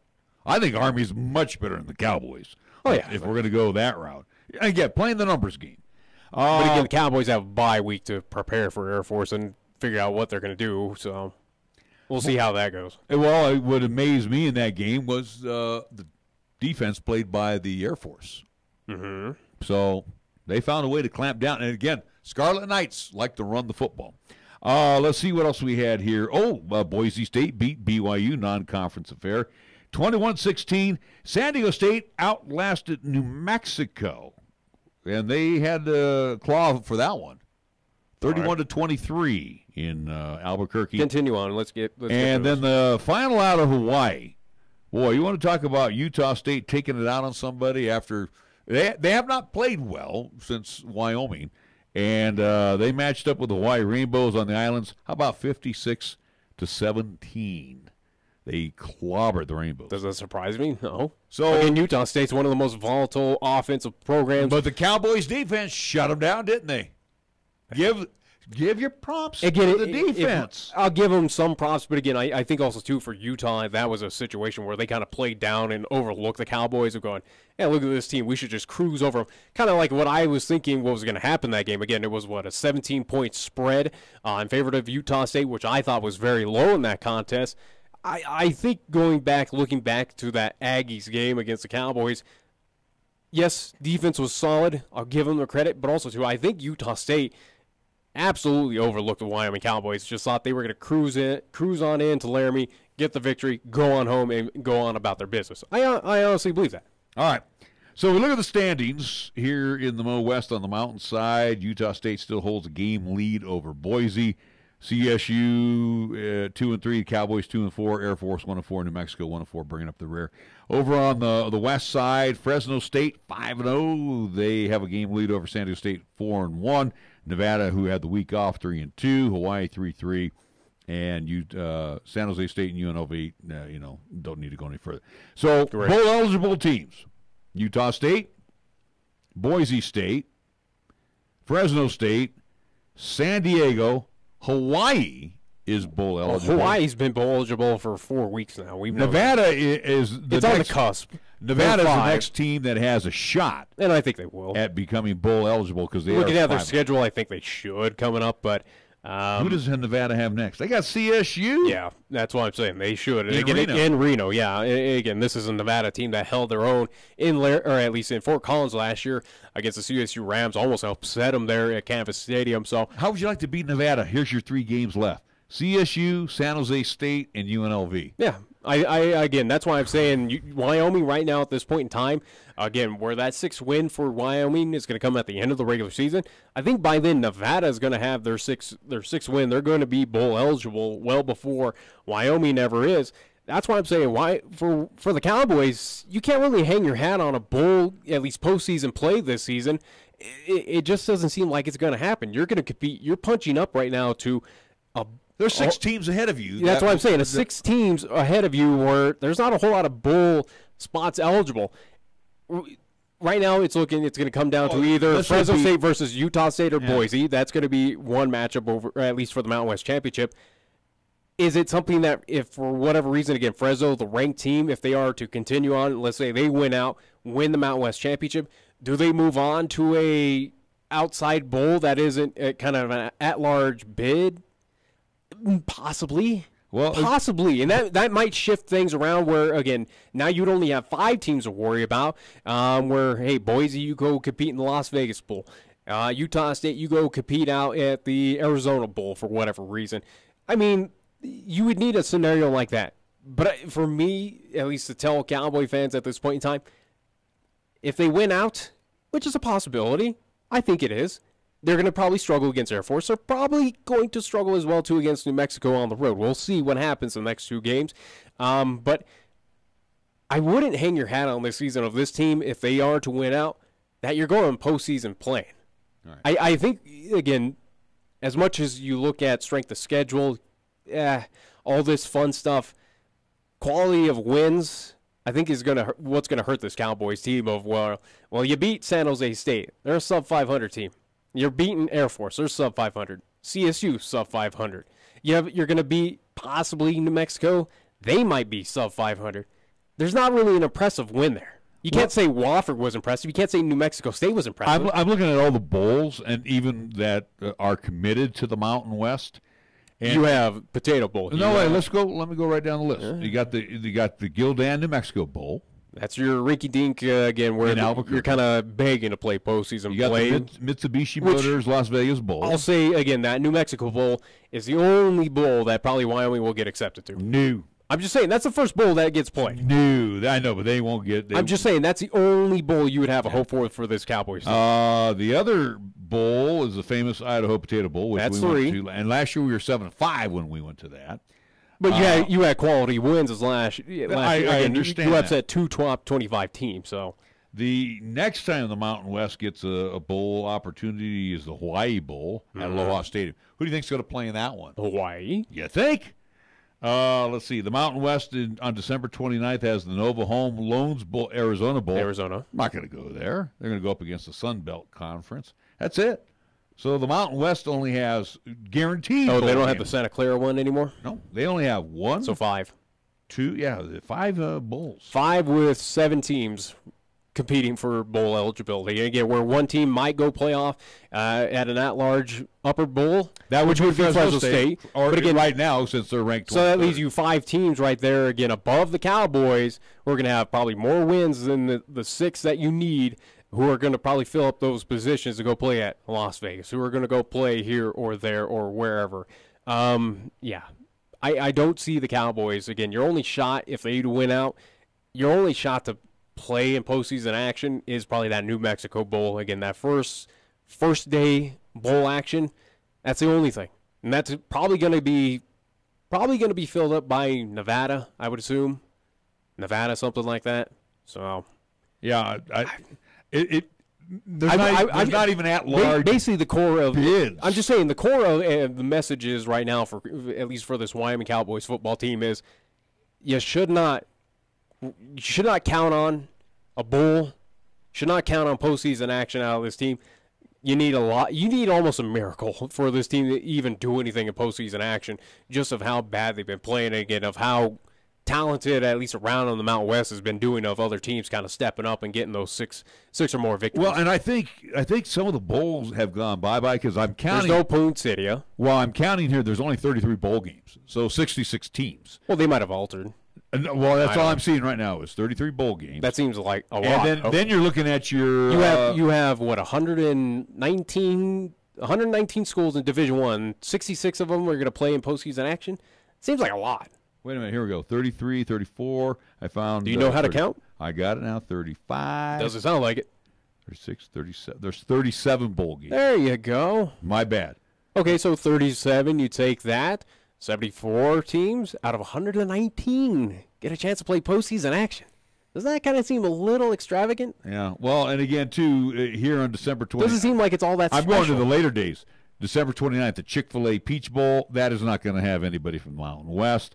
The PlayStation Fiesta Bowl, that is not going to have anybody on January 1st. And the All-State Sugar Bowl is not going to have anybody. Those are the upper echelon. Are you insane? Yeah. So Boise had to be in the ranked top 5 to get into the Fiesta Bowl years ago. So, yeah, I doubt it. I mean, I'm looking down here. You all those games that used to be on New Year's Day, the Outback Bowl, that's Big Ten SEC. Citrus Bowl is Big Ten SEC. New Year's Eve. All right, we get it. We don't need to recap everything. No, I'm just saying. There's the last game the Mountain West is to participate in is on December 29th in the Nova Home Alone's Arizona Bowl. Yeah, the Arizona that's Bowl. it. And then after that, Mountain West is done. So what? It'd be interesting to see who will get bowl invites. I can guarantee you, at 6-6, the Wyoming Cowboys will not get a bowl invite. I don't think they fit in top 74 schools that get an opportunity. I don't think they deserve to be one of those 74 teams, at least to be competing in postseason action. I think, Eddie, to fill up those Mountain West spots, Nevada, there you go. Utah State, there you go. Boise, there you go. Fresno, there you go. Hawaii, there you go. San Diego State, there you go. Wyoming, no. And the crowd that showed up for San Jose State this past Saturday, if you were... Hey, kudos to you. If you were a bowl looky-loo, you're wearing those bowl jackets and saying, hey, the Cowboys draw real well, it was not a good showing this past Saturday against San Jose State. No. All right, going to take a timeout. We'll come back with more sports right here on Wyoming Sports Talk today. Taco John's presents Olay the Day Pep Talks. Okay, good day in the weight room, boys. Remember, we lift weights for strength. For cardio, we lift weights faster. Wachowski, quit looking at your stomach, son. What you're looking for ain't there. If you want a six-pack, the easiest way to get one is at Taco John's. Stop in for a 6-pack and a pound at Taco John's. Get 6 crispy beef tacos and a pound of potato olays, all for $10.99. Let's Olay the day and go get one right now. Last one there has to pick up Mrs. Coach from jiu-jitsu class. Olay the day at Taco John's. Wyoming basketball fans, mini plans are now on sale for exciting action in the Arena Auditorium. Pick any 4+ home games for the Cowboys or Cowgirls with prices starting as low as $40. Mini plans allow you to see exciting weekend Mountain West matchups with Boise State, Colorado State, Nevada, and more. Purchase your Wyoming basketball mini plan today at GoWyo.com or call 307-766-7220. See you this season in the AA. Cheyenne Regional Cancer Services now offers genetic risk assessment and counseling that may help determine your chance of being diagnosed with cancer. If you have a personal or family history of cancer, especially cancer diagnosed under age 50, you may benefit from a consultation to look out for your now and your family's future. For more information about our genetic risk cancer assessment and counseling service, please call 307-634-9311. If it happens on the diamond, the hardwood, the field, or even the ice, we'll talk about it on Wyoming Sports Talk today. Hi, this is Nick Peretti inviting you to join Larry Peretti and myself each weekday from 3 to 5 p.m. as we, along with our special guests, talk sports locally, regionally, and nationally. And you can chat with us too at 307-514-1071. It's Wyoming Sports Talk today only on 1480 KRAE, and you can stream live with us at 1480krae.com. Here's the latest weather forecast on 1480 KRAE. Otherwise, for today, mostly cloudy and breezy with a chance for precip. Look for a daytime high of 42, northwesterly winds at 15 to 20, gusting as high as 30 miles per hour. Partly cloudy for tonight, or low down to 24 degrees. Mostly sunny for tomorrow. We're calling for a daytime high of 41. It's going to be breezy as well. Mostly clear Tuesday night, or low down to 22. And for Wednesday, it's going to be mostly sunny. We're calling for a daytime high of 39 degrees. You bleed brown and gold? So do we. Wyoming Cowboys football and basketball is always front and center on the show. This is Wyoming Sports Talk today, and it's here on AM 1480 KRAE.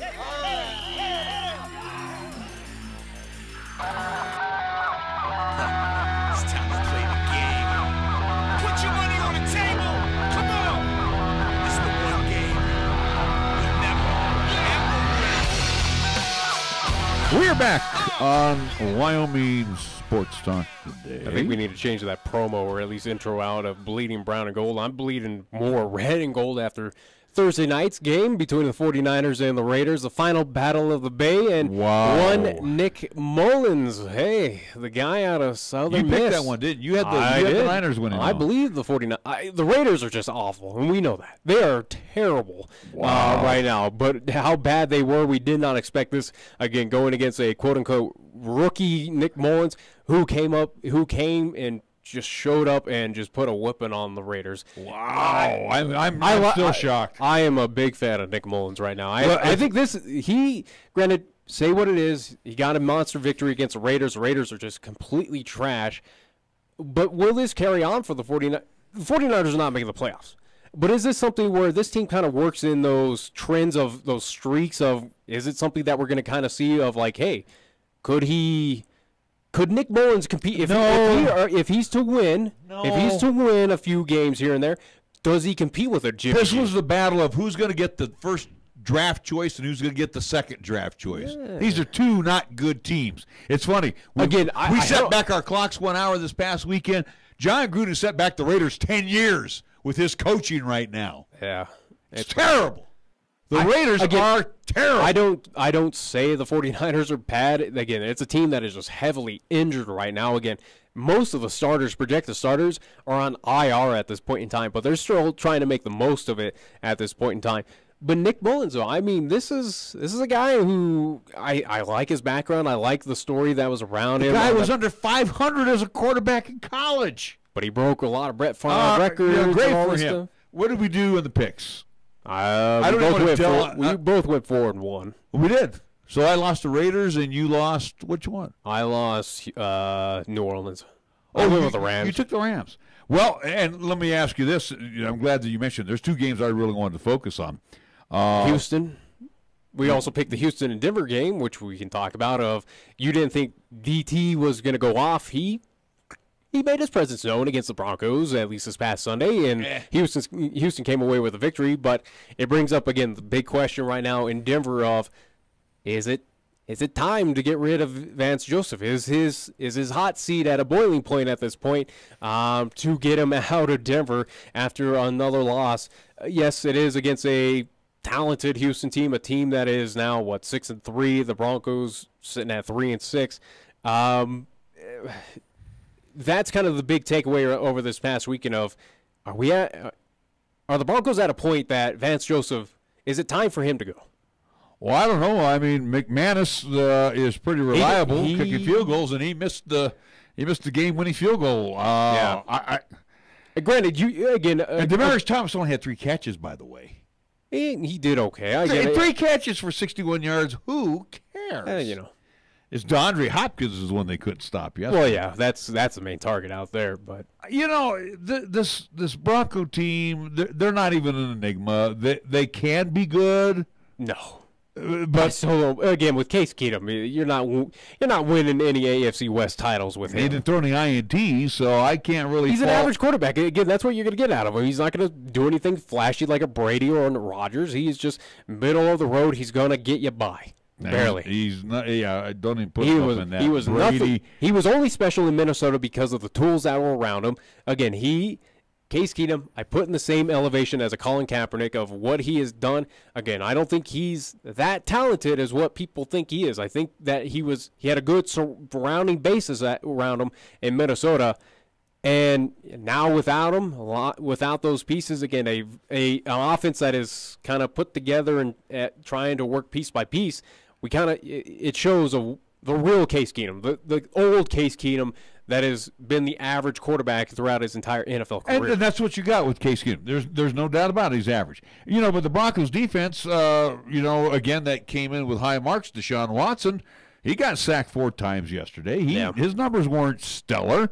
They just, played just one play better than the Broncos yesterday. That's all you can say about it. Devontae Booker's fumble did not help. That put the Broncos in the hole. But, other than that, you're right. The Broncos are not a good football team. They're an average team. I told you that's what. Again, it's a team that should be fortunate to get around 500. If they finish 8-8, that's you fire Vance Joseph, okay? I'm not saying, but again, it's bringing up the question right now. Again, of he is on the hot seat. He has been talked about. Who's going to come and take over? Probably John Elway. I don't know. I'm just kidding with that one. But, I know you are. Again, obviously, you'd pull someone off of his staff right now, and who would that be? I have no idea. But right now, again, it does beg the question: And again, read into what you will of social media, but right now there's more negatives about Vance Joseph being in that head coaching spot than there are positives about it. And there's a lot of negatives about Elway right now, too. But I'm just saying, is that something that Elway, in order to kind of brighten up his kind of perception by fans or media outlets or whoever, maybe to brighten his star in his spotlight, is that something he needs to do? Are the Broncos at that point in time to say, hey, Vance Joseph, this experiment is not working. We need to move in a new direction. Is it at that boiling point, or how many more losses do the Broncos need to go through to say, all right, now it's really done? And again, you lost to a very talented Houston team. Granted, it was at home in Denver, where the Broncos usually, they put up a fight, usually win at home. Okay. They didn't this time around, but... Well, the Broncos' next opponent, they got to go to San Diego. They get the bye week this week. They got to go to Los Angeles. They got to go to Carson, California. I was going to say, I didn't realize they're playing a neutral site. So here's their next 3 games coming up. Chargers. Easily. Steelers. I'd say Chargers, toss-up. Chargers impressed me this past weekend, but... it's in Carson, so they're going to be in Los Angeles. That's why I'm saying it's a toss-up, though. Again, Broncos could win that. They could... Nah, the Chargers are rolling right now. Okay. I'll give the Chargers. Steelers, I think they found their mojo. Steelers. And they got to come to Denver. As much as you gave me gruff about the Steelers again, that was a team that they know what they're doing. Roethlisberger and that whole team knows how to get back on the right track. They got the Bungles in Cincinnati. That's not a given. It's going to be cold, and I don't think. And Cincinnati's, they want to be a good team, and then they find ways to kind of blow it. I think they will beat the Broncos in Cincinnati. I see 3 more losses. 3 more losses, okay. And I think they beat the 49ers. I don't know. I think they beat the 49ers. I hope not. Again, it'll be a 3-9 team playing a 2-10 team. The Niners are not I still good. believe in Nick Mullins. I think this guy, he could do something special. Hopefully, again. Good for you. So anyway, and then to see how you're a fan. Yeah, go love your beloved Broncos. I'm not going after the Broncos. I'm done with football. I'm looking at 3 more months until spring training. You look at the Broncos. Basketball. You look at I'm getting ready for LCCC men's and women's basketball and Golden State and Warriors. Looking at the coaching staff right now of the Denver Broncos. It isn't anything special. Well, it'd be Billy Musgrave. Is Billy Musgrave ready to take over as the head coach? I mean, you're talking about the current staff.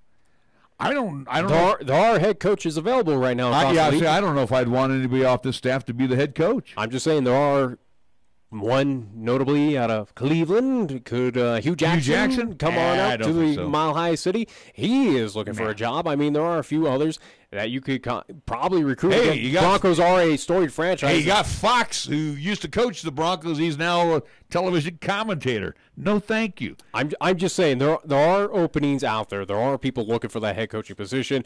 Again, obviously with Elway, what you would do, again, getting rid of Vance Joseph, you would say, hey, one of the coaching staff members, move on up, take care of an interim for right now until we figure out things. But I'm just saying this fan base is starting to get heated. It's a very devoted and loyal, and again, they will make their voices heard because, again, they expect nothing short of what the Patriots expect, what Steelers expect of just consistent winning seasons and just a winning franchise.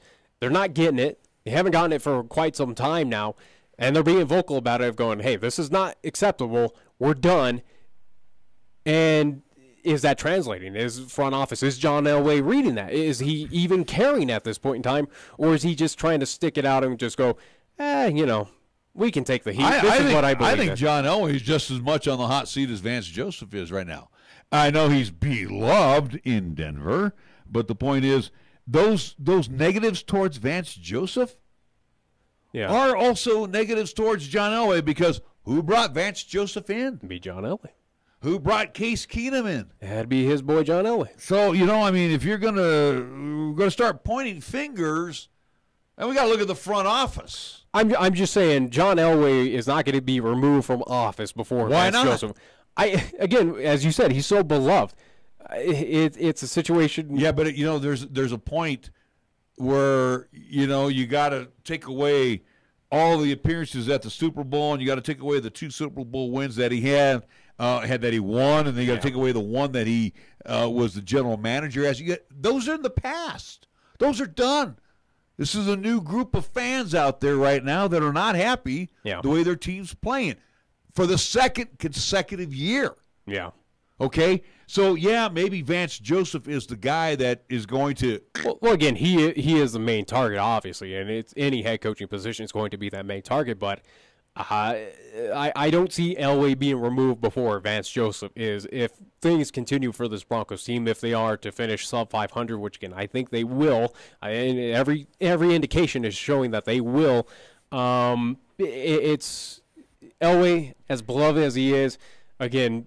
You keep him on staff just for kind of that notoriety and all that. Again, I don't even know why you would keep him on. Again, on the outside looking into this situation, yeah, Elway absolutely needs to be removed. He's not busy savvy and he's not making the right moves for this Broncos franchise. But it's right now. Again, the heat is being turned up. Fans are being very vocal about this team of how upset they are. They expect. Their expectations are very high, and I understand that. Granted, I've been telling everyone to kind of temper them down with this team, but it's right now. It's kind of DEFCON 5 right now in Denver. Of what do you do? Things are not getting any better for this team. You're in the same direction as you were last season. You did all these pieces. You moved them all in, and it still has netted you nothing. Something's got to give. Something's got to change. And will it coming up? I don't know. Should it? Probably. Well, you look at the situation here in Denver.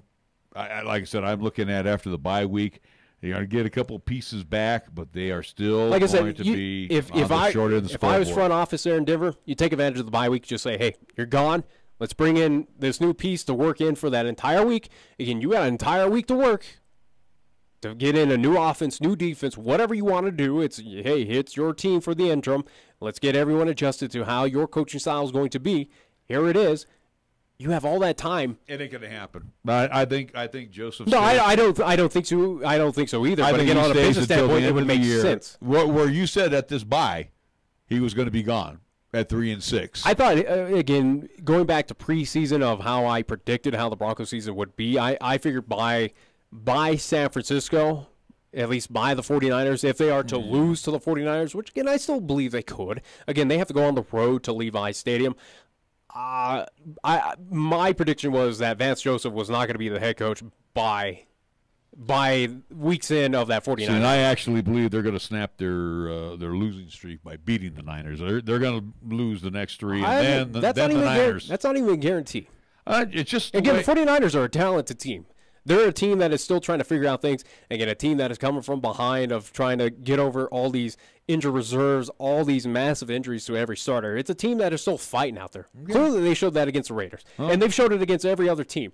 You and me will agree to disagree. That's all I'm just saying. Well, you're a fair weather fan, obviously. I'm not a fair weather fan. I'm just telling you right now, the Niners are...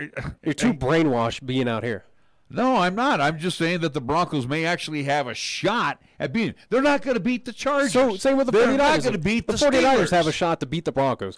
Again, with the Chargers, that one I think is a toss-up. Again, AFC West games are always a toss-up, in my opinion, with all of these teams. Again, Kansas City could easily have lost to at least Denver at Denver. Again, with the Raiders, they could easily beat at least the Broncos in Oakland. Or on the road. When we're sitting here in 4 weeks from now, I mean, it's franchises that have known each other for decades. Well, when we make our picks 4 weeks from now, I'll let you know if the Niners are going to win or the Broncos. I doubt we'll even pick that game, but all right. Well, I'm sure you'll find it. I do want to talk about. We do need to take a break. Well, we can take a break here after this quick story with the. Your stories take forever. Sorry. No, this is not. This was the game yesterday. It was the ball game, and it turned out to be a dud in the first half, but. Give the Rams their due in the second half. They came back and it wasn't enough, though. Yeah, New Orleans kind of fought off the charge. I'm telling you, Drew Brees, man, oh man, he is having a season right now. 25 of 36, 346 yards, 4 touchdowns, and he won't get the Peyton Manning record this year. And him and Brady are both fighting for that touchdown. That's the only thing they got left to go after. I guess. I mean, again, you already know my opinion on NFL records and what they mean. Again, it's more so what do we judge them on as championships. But with this contest, so this past Saturday, yeah, it was a fun one there in Louisiana. With you mean Sunday? Yesterday? What did I say? You said Saturday. I doubt I said that. But anyways, I'll go back to the replay. But anyways, you don't want to do it because you're going to look stupid. You look stupid 24/7. So, again, you are the expert on it. Anyways, with this contest between the Rams and the Saints, it was just what everyone predicted. It was just a brawl out between these two. It was a fun one to watch. Probably a continuing matchup that we'll see in the playoffs. This is probably the NFC Championship game. Absolutely. Right here. Now, with New Orleans winning this game, though, at home, I still have a hesitation to say that they're the best team in NFL. But they went out and won their last contest on the road, and it was pretty impressive. But I'm just saying, with the Rams, that was their first loss. They are no longer undefeated. There are They got taken to the limit the week before by Green Bay. Green Bay still, you don't deny Aaron Rodgers. You don't deny what he can do. Again, obviously, of what Green Bay is. Every year they can put up a fight. But with this Rams team, I still think they are, talent-wise, the team to beat. They are the top dog of the NFL. I think absolutely. But with New Orleans, I don't give them that nod getting the victory at home just yet. Okay, but I put them as it's kind of Rams 1A. New Orleans is a 1B. All right, well, here's the thing. They beat the Vikings last weekend by 10. Then they beat the Ravens, got them 24-23. Then they were at home against the Redskins and demolished Washington 43-19. Who hasn't demolished the Redskins? Well, the Redskins are leading the East right now. The East is a terrible division. I understand it. But right now, you look, and again, look at this NFC South where there could be, I'm not saying there's going to be, you got Carolina in there, and you got Atlanta that's gotten hot all of a sudden. I think Atlanta's going to be the team that's going to be on the outside looking in when it all wraps up. I disagree. I don't know. The North is not good. The East is not good, and the West is not good. You could finish a couple games above 500. Atlanta could go 9-7 during the playoffs. So 3 teams coming out of the South. My prediction. I said it earlier this year. For the NFC East, that is a division that could turn things around again with Washington. Yes, they do lead it. How long will they lead? Who knows? Could they win the division with Alex Smith? Absolutely. But also, too, you can't deny Philadelphia, the Eagles. Could they turn things around? Possibly. Giants, they're not doing anything. Cowboys, could they turn it around if they win tonight against Tennessee?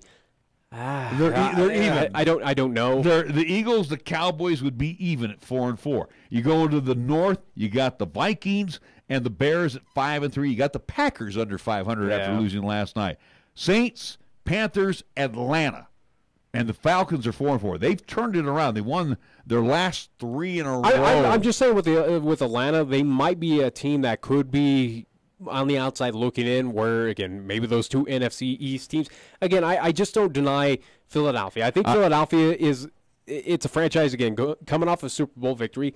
They know what needs to be done to at least get back in the playoffs. Well, I think they will. And again, the Seahawks in the West are 4-4. They're terrible. They are a terrible 4-4 team. Yeah, Seattle is fortunate. And if Dallas wins tonight, they are a terrible 4-4 team as far as I'm concerned. So, yeah, maybe the Eagles sneak in there, and maybe the Falcons will sneak in as well. I don't know.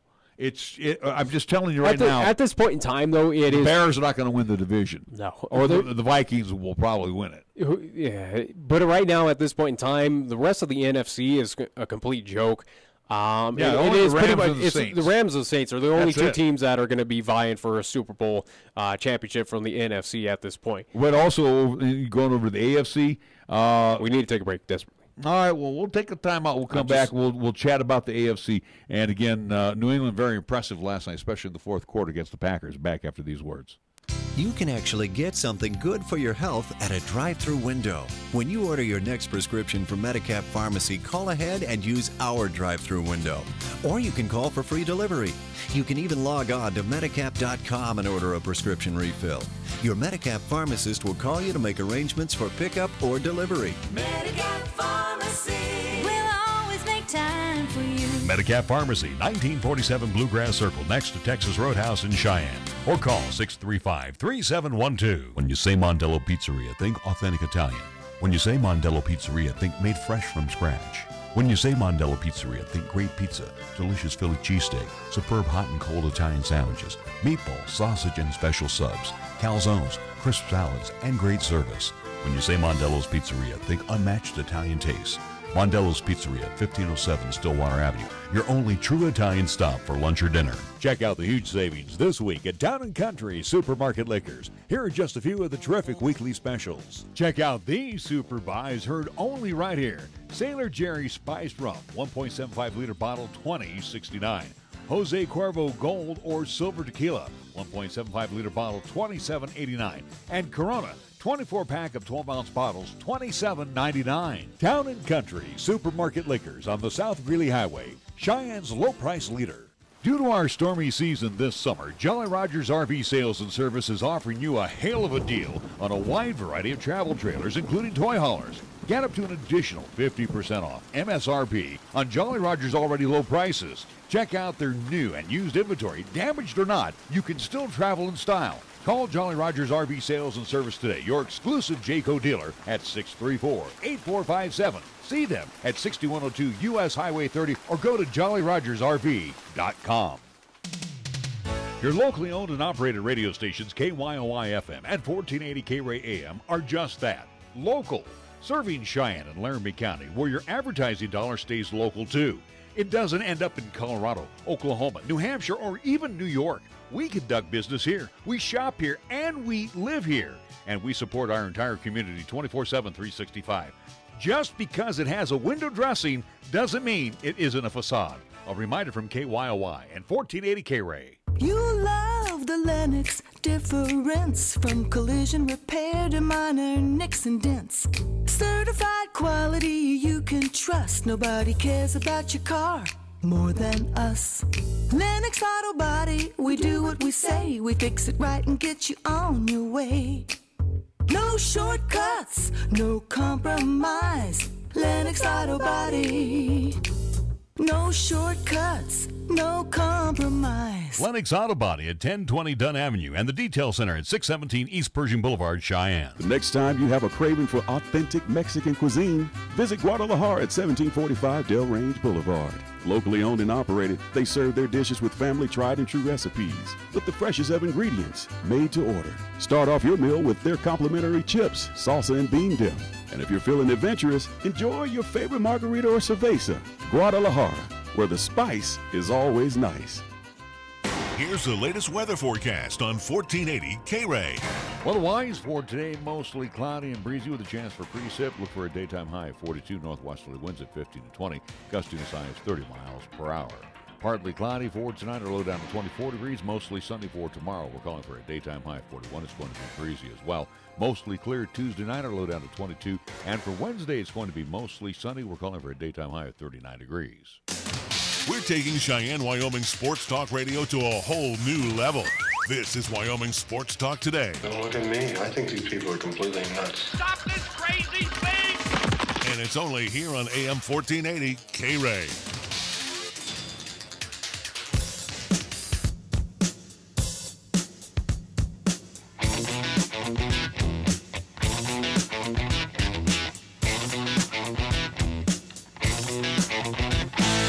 We are back on Wyoming Sports Talk today. Watching New England and Green Bay last night. Really good ball game, and then, one fumble in the fourth quarter, and everything just went south for the Packers. But, takeaways from last night, New England, can they go toe-to-toe with Kansas City? Absolutely. Yeah. Since they've beaten Kansas City. But Tom Brady, you give him every weapon. And again, they did this without Gronk last night. He doesn't need weapons. He doesn't even need top-level talent. He can do it with whoever. I mean, he's got Gordon. He's got Edelman. He's got Hogan to throw to. You get Gronk back, that's more icing on the cake. I'm just saying, there was years where even them winning Super Bowls, basically nobody's a part of his team, and he still wins. The defense is what I was impressed with last night. And especially they rose in the fourth quarter and shut down Aaron Rodgers. And I think for the Patriots to win another Super Bowl, which absolutely, again, this season, they absolutely can. I mean, every year that Brady steps on the field, you kind of put them as Super Bowl favorites. But I think in order for the Patriots, of what we've kind of seen over years past, whether it was to, again, Philadelphia, whether it was against Atlanta, it seemed like the consistent theme was Brady could get his job done, but it was the defense that kind of hurt him. Going back to, again, the Atlanta game where, hey, it's, what was it, 21-3? here they come on back to win the Super Bowl, or at least it's. I think with a dangerous defense by the Patriots, yeah. I think the defense is really much more improved. The Cordarrelle Patterson, guy's wearing number 84, and he's lining up in the backfield last night. 230 pounds, 6'4". He proved his worth to me last night as a running back. So the Patriots right now, I'm liking them. I'm really liking them at 7-2. Is it a team that I think can win it all? Yes, absolutely. I hate to say that. And again, I'm not a fan of Kansas City, but I do like what Mahomes is doing there. This season just these seems two like, teams will meet. Oh yeah, absolutely. I think our Final Four, or at least we can kind of determine as much as it's early on in the season. But don't sell off my Chargers. The Chargers are 6-2. Please. Who cares? They're 6-2. They won their last 5 in a row, despite having a terrible kicking game. And the Chargers are still winning. Yeah, I ride off the Chargers as much as you and me. I think without looking at our NFL picks, so I think we both had them in the playoffs. Whether winning the AFC West, I don't remember, but I had the Chargers winning the West. Kansas City has proven to me that of my Final Four of who I think is going to be representing AFC Championship, NFC Championship, if I had to choose of teams of how they're playing right now, I go New England, Kansas City, AFC, and I'd probably give the slight advantage to I think Kansas City, Patrick Mahomes, he's beyond what he's been doing this season. He has to be NFL. NFL MVP. For argument's sake, it will be at Arrowhead Stadium, just for argument's sake. But I think Kansas City and what Patrick Mahomes has done has proven enough to me in this small sample size. Granted, 8 games or so. I think they have enough to upend this Patriots team. And I'm going to disagree with you just simply for the fact what I saw last night in that New England defense. I think the defense is much better than we're giving them credit for. Yes, Mahomes has all of these weapons. Once Brady gets back, Gronk, Kansas City's defense they got tremendous weapons as well. Kansas City is not at least their defense is not the greatest thing in the world, but it's decent enough. It's solid. It's good enough where it could slow down a Brady possibly. Granted, they had a little difficulty obviously here in the regular season, but something just tells me that Kansas City could move on from the AFC and be your AFC representative as of right now. Again, I think Patrick Mahomes, without a doubt, and I don't think there should be any question about it, Patrick Mahomes should be the NFL MVP. Now, on the NFC side, obviously Rams, New Orleans, I still got to go with Rams. I still think the LA Rams have enough to get past New Orleans, to move on and represent out of the West and represent the NFC in the Super Bowl. What they have shown, yes, it was on the road. Was a difficult, at least New Orleans team. Will it be kind of flip-flop in the playoffs? Probably. New Orleans might have to go out to L.A. to compete for that NFC championship, and that's where teams are finding out it's tough to play in the Coliseum. Right. All right, we got to wrap things up here real quick. Just a quick look at the standings in the NBA. Warriors 9-1, and Nuggets. I mean, if the playoffs were held today, there's your number 1 and 2 seeds out of the West. Teams that are not in the playoffs: the Lakers, the Rockets. Oh, you still have 62 games left. I know, but I just thought you got 72 games left. Just thought I'd throw 72. I thought I'd throw it out there, though. It's kind of entertaining to look at the Warriors 9-1, Nuggets at 8-1 right now. There's nothing surprising with 9-1 for Warriors. Obviously, again, they only. So you're telling me the Cleveland Cavaliers got a shot at making the playoffs then? No. Huh? At 1-8? No. No? Okay. All right. Well, we got to wrap things up tonight. We have for you our Golden Age of Radio Theater. Let me see if I can remember Sherlock Holmes times 2. 8, yeah, I think for tonight. And 8:30, and then we'll have Suspense Theater from 9 until 10. And then tomorrow we will have basketball. Yeah, so no Wyoming Sports Talk today, and no Golden Age as well, too, because, again, that's going to bleed into those Golden Age hours as well. So, and it helped me on the scheduling-wise because there's a weird, wacky Sherlock Holmes. That's another hour program to make it even so I can remember to program next week. So it's going to be dedicated to basketball tomorrow. So. All right, well, we'll be on the air about 5:40, tap time 6 p.m. from Sterling, Colorado, and Northeastern Junior College, the Plainsmen and the Golden Eagles. We'll get our chance at our first look at Jason Ficka's squad, who went 1-1 this past weekend up in Sheridan. So the we're looking forward to it. The women on the road as well, too. They'll be down in Colorado Springs taking on Air Force Prep tomorrow. So. All right. All right, so with that all being said, the best of the 50s and 60s coming up here in just a couple of moments. We check out what happened on this date in history.